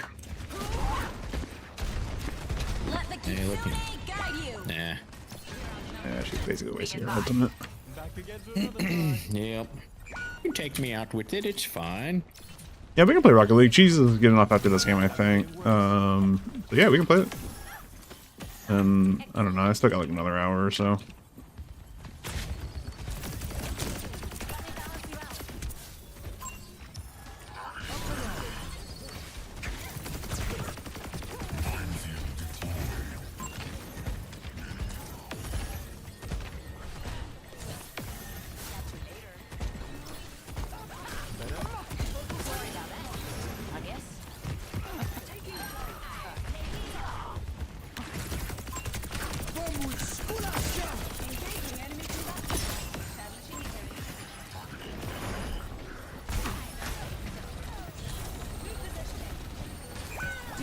Back here. I didn't even get to hit the health back. I'm your health back. Look at me now. I'm the health back.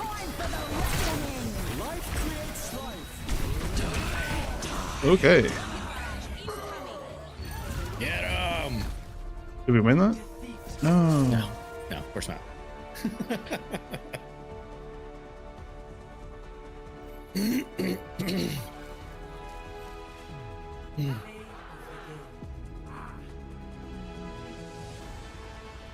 Oh, right. All I want them to do is add proximity chat to this game where I can. Oh, talk to that the would other be team. awesome. Could you imagine proximity chat mode where you just scream at each other the entire match? Hey, coming to get you. I'm gonna get you. This game. It would be. I'm gonna be like a Sombra. I'll just like sneak up on people. Boo. All right, I'm out of here. Y'all have fun. All right, see you, cheese. Have a good one.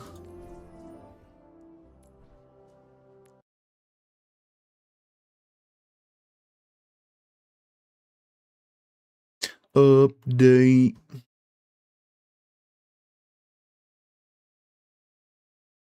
No, I'll switch over to Rocket League. I'll get warmed up and whatnot.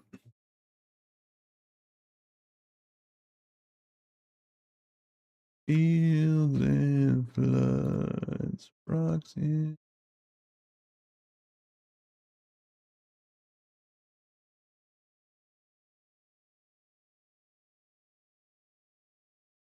Repeat. The set.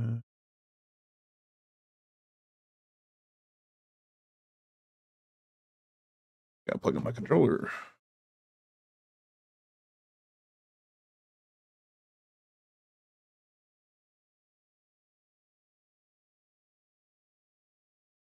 $38.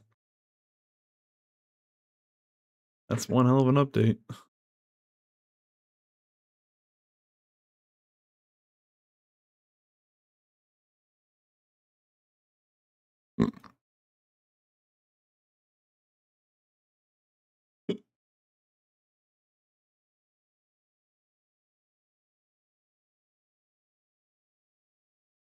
Sure the game's ready.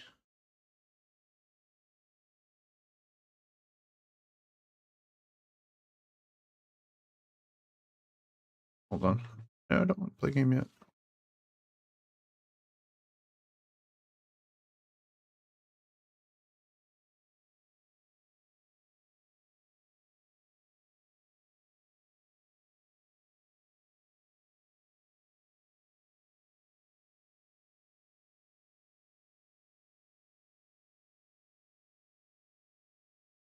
Fortnite,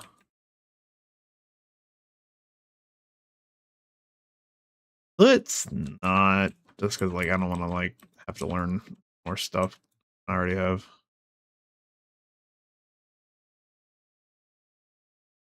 All right, game should be working.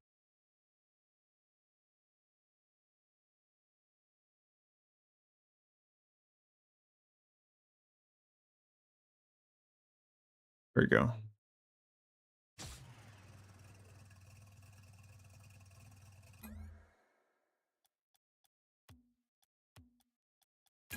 Let's see how I do in like 1 or 2 games of Rocket League, and if it's not that great, then I'll consider Fortnite.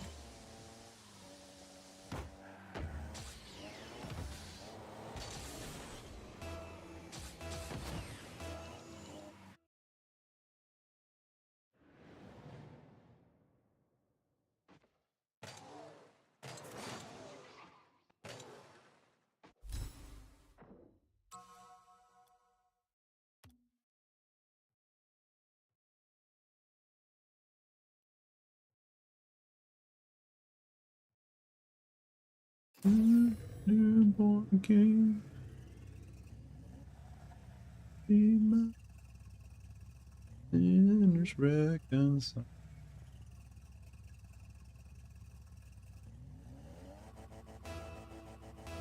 Yeah, I try it.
There's one.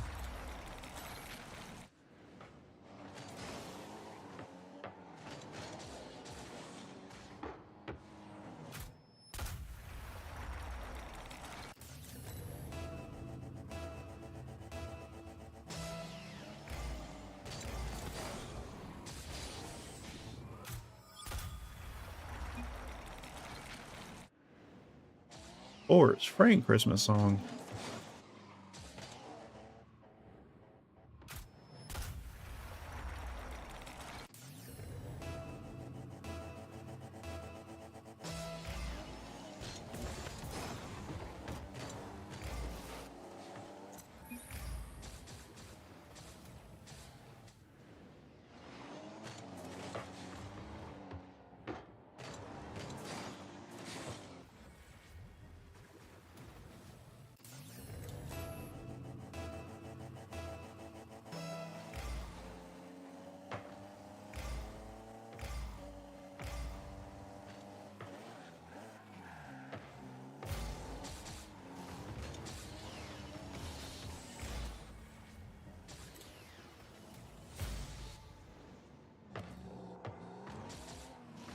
Yeah, and then you're off school after that, right? Like next week is it, and then you're on break, right?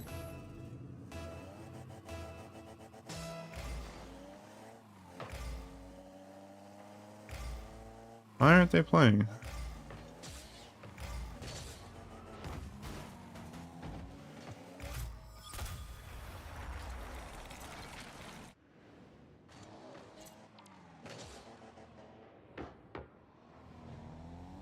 Are you like anxious about the new school or anything like about that? About the move?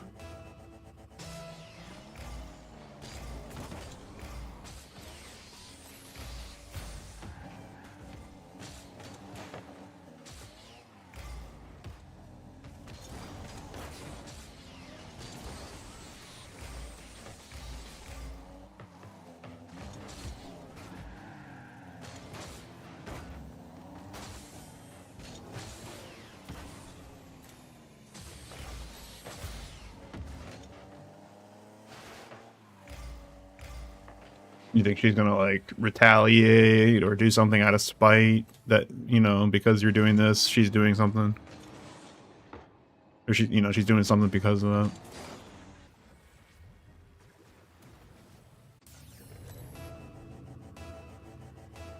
I think my dad once like came into like my neighborhood when I was well, it was my mom's neighborhood or whatever, but and like keyed my mom's car or something like that.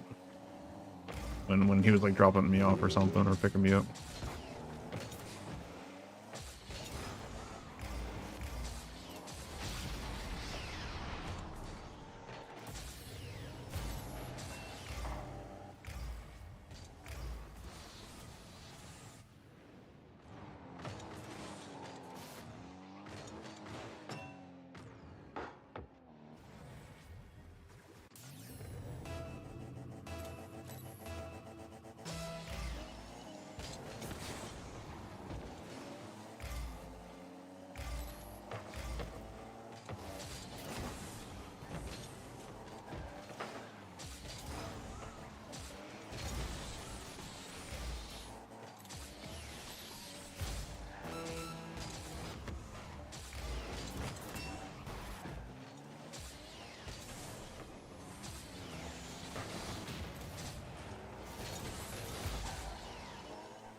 She gives up on you. Dude, I can never understand that about a parent or for anyone in a relationship for that matter. It's just like giving up on them. Like I don't believe in giving up. I don't. You know, like I'll do my best, you know, and people can only do so much on their part. But like to give up on somebody, to like just throw in the towel and just say you're too far gone. It's just I don't know. It's the essence of, you know, indifference or, you know, um ill feelings towards people.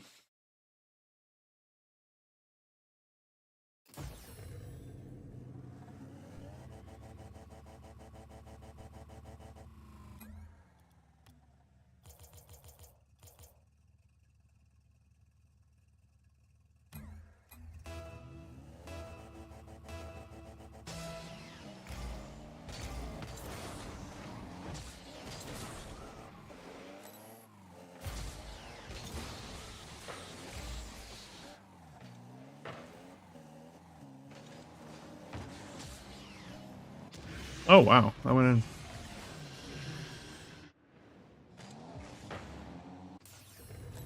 Yeah, I mean, you still should care about her, but like stop caring about like what she, you know, thinks or does, you know, towards you or whatever. Like don't give up on her. If she gives up on you, like, you know, don't make that as use that as an excuse to like give up on her. But at the same time, you know, you're well within your right to, you know, keep your distance and, you know, want to, you know, protect, you know, your mental and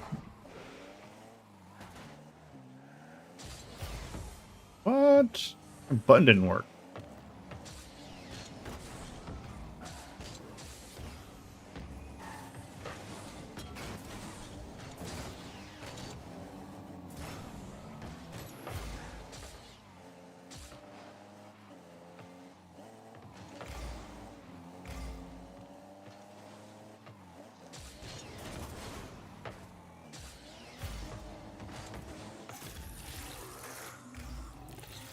Like, you're the better person, you know. You're the one who's more adult in this situation, you know. And that's saying something, you know. Like, she's much, you know, she should be more adult about this, but she's being more childish than she ought to be. Like how she's like blaming you for, you know, your mistakes with marijuana and stuff like that, like holding that against you. Like, that's not loving. Love doesn't do that. It says so in 1 Corinthians. You know, love does not rejoice in wrongdoing, but it rejoices in the truth. The truth is, you're sorry.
Oh, get wrecked.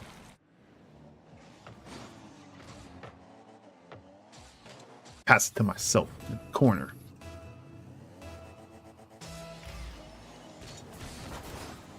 There we go. That's a win.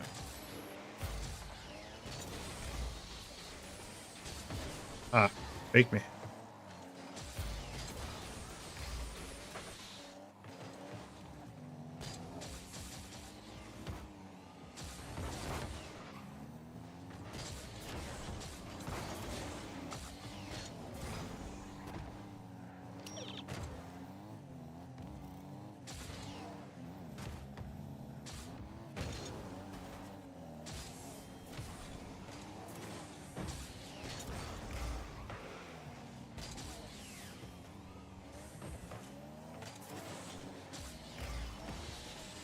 Finish him!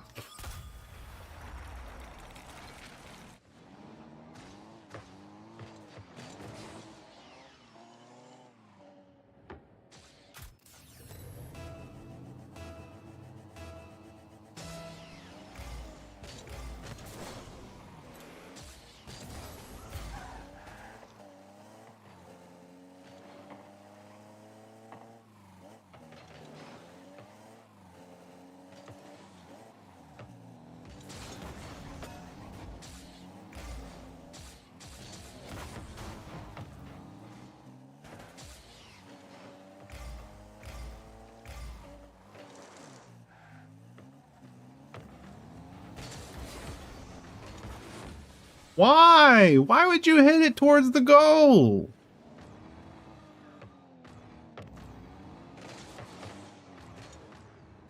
You're putting it right in front of the goal. I'm trying to hit it in the corner.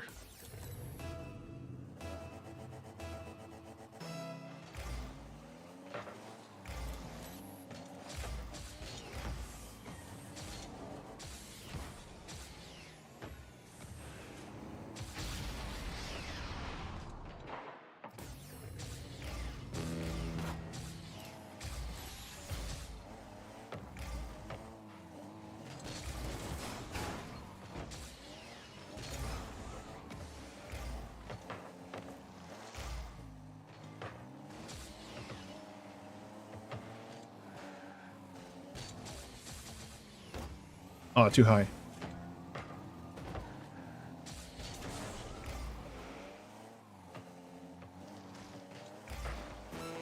We're tied right now. We need a goal. I'll catch it.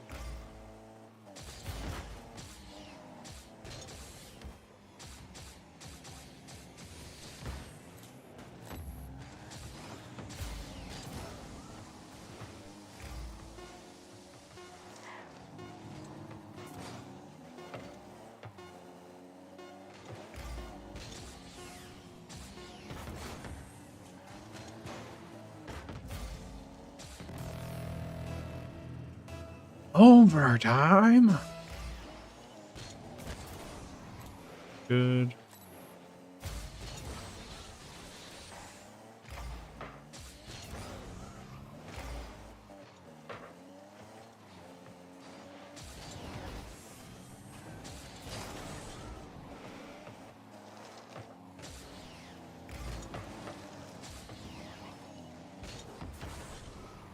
A piece moving.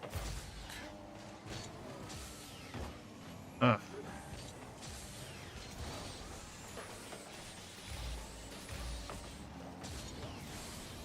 Nope, nope, nope. Not hitting.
Yeah, I was right there.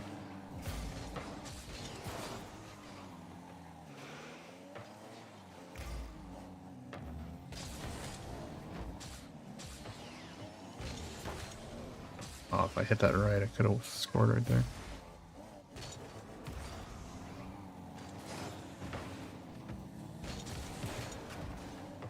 Yay! Just enough times. Hit it just enough times it goes in.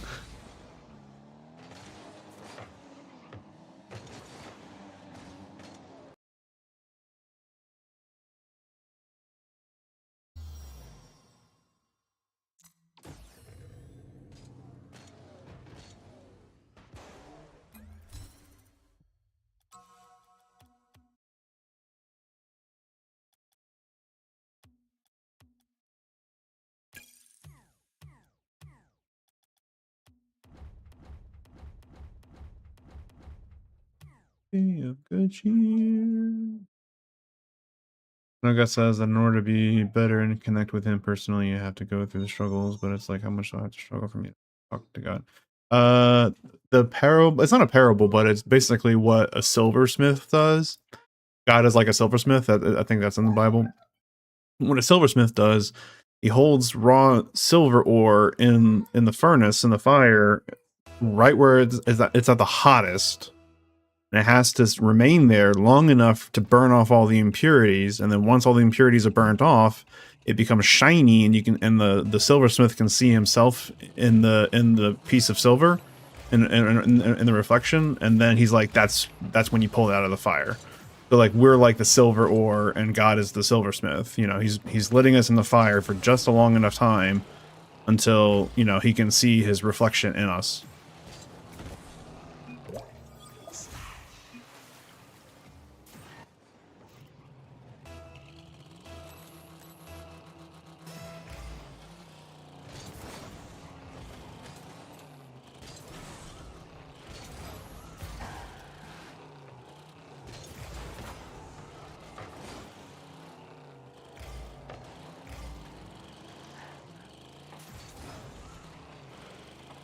Yeah.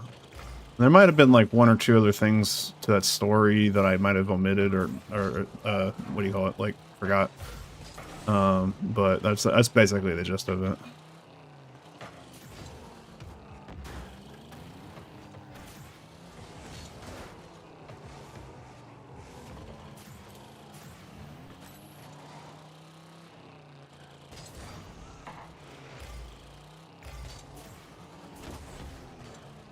Cling.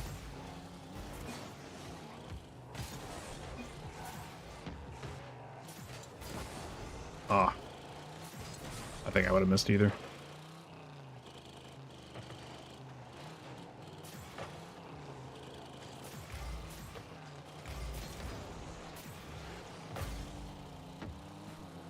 Bump, bump, bump.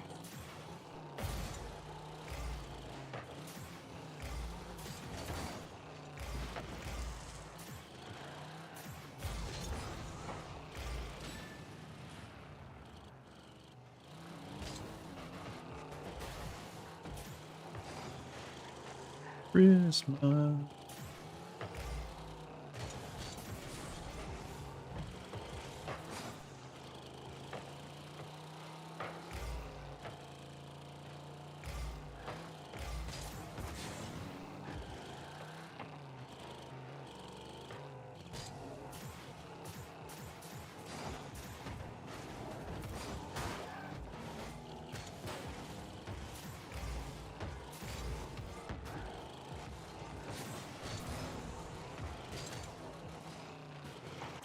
No, that's a good shot. Yeah, and then there's a verse in the Bible, I think in the book of James, where it talks about how suffering produces endurance. You get endurance from suffering, and then endurance leads to character, which is, you know, what makes you who you are. And then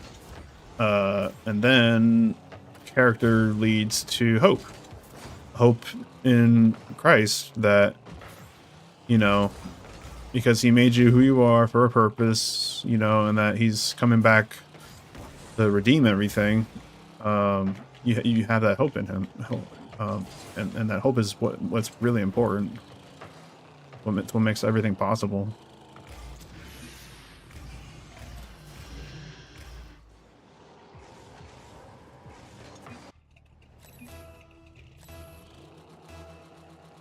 Like, everything in this world, including moms and dads, brothers and sisters, sons and daughters, aunts and uncles, grandparents, everyone is going to let you down in some way at some point in your life. Friends, best friends, stuff like that, childhood friends. The one thing in this world, or not in this world, the one thing that you can get in this world is, Jesus. He's free, he's available to everybody. There's no better gift, especially for Christmas, than to have Jesus, give you the gift of salvation and eternal life.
No, get it out of here. I suck.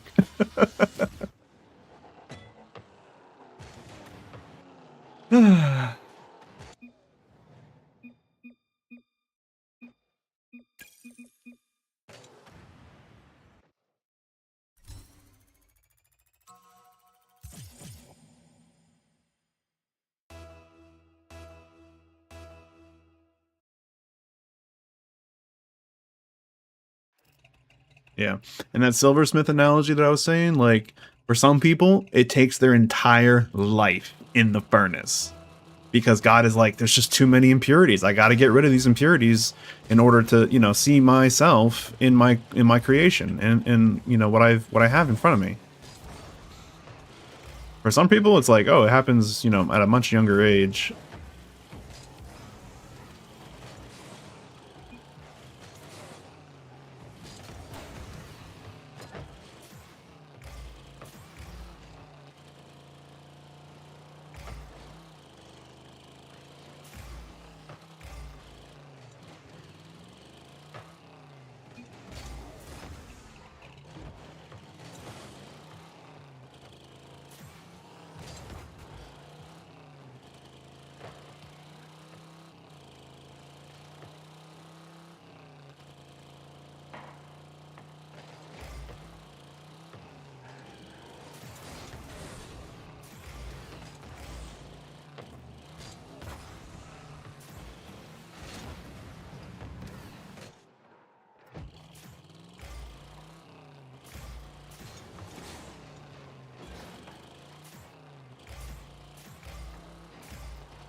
Ah, could have had that shot right there.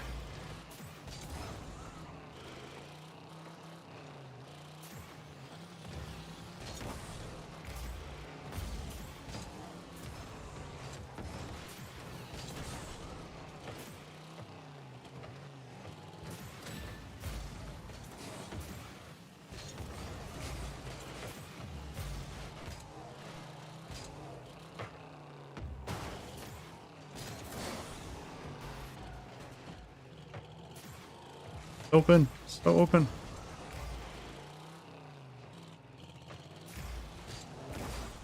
Dang it.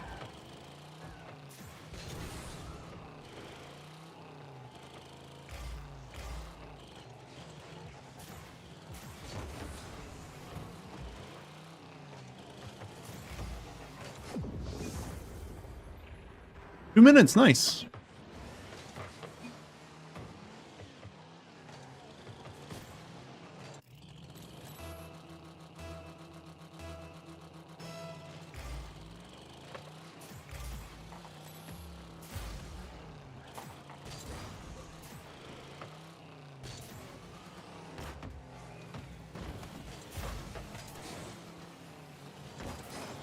Go, baby. Nice shot.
Oh no.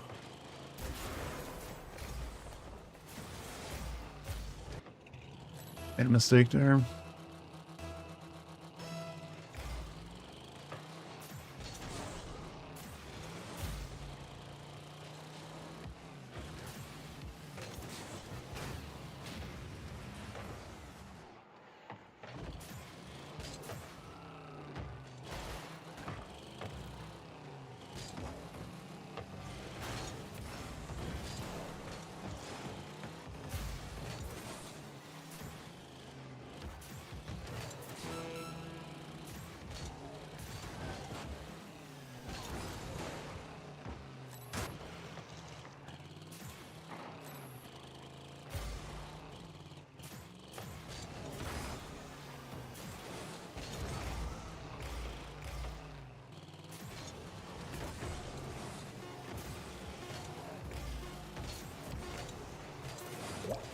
Nice. Just one more.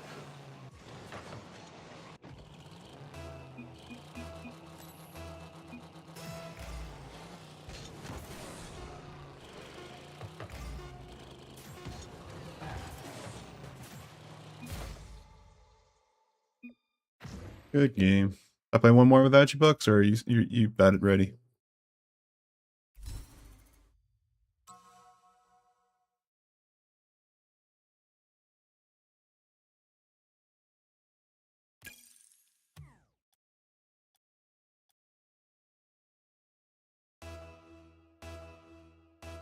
Oh, sorry, I didn't miss that. I missed that line. I just want prayers for hoping I don't do anything dumb or something bad. Yeah, I'll definitely pray for you, man.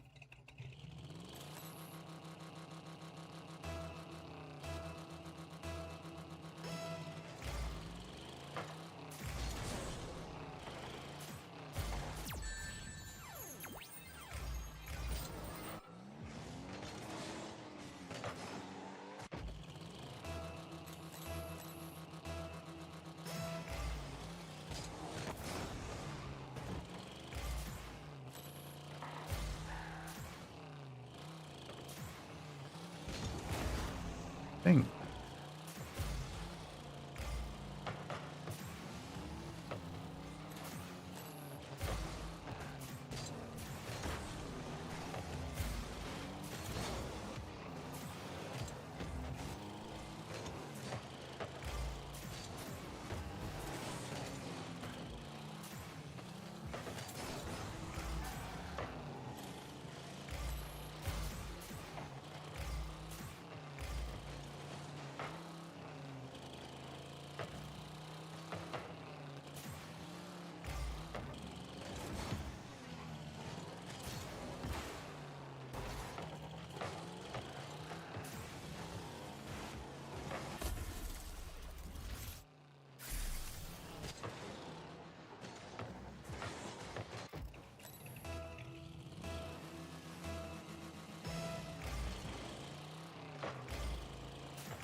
Hey. Hey, you wanna feed the kids now? Esther said we have to be at the church at 6 p.m. Okay. Yeah, I don't know. They're probably gonna need to. They probably gonna need to have dinner before we go. Okay, what do you want me to feed them? Hmm? What do you want me to feed them? Anything. Anything. I don't know. What did they eat yesterday? Tricolor pasta would be good. Okay. Alright. Yeah, I'll wrap it up here and get on that. Okay, thank you. And then I'm gonna help with the clothes because we're still in the bags, so I have to iron them. Oh, okay. Alright, bye. Bye.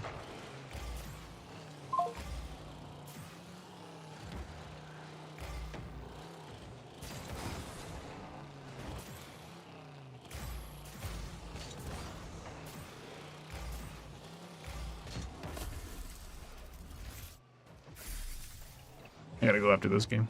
Unless you didn't care.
Dude, I had a shot and he like blocks my shot.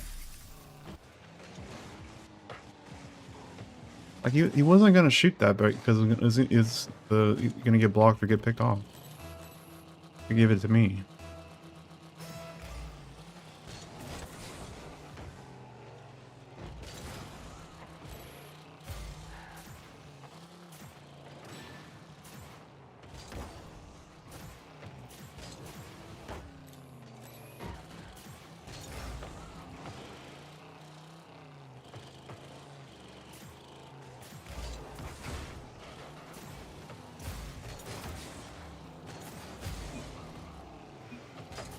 Oh my goodness.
Alright guys, have a good one. I'll see you later.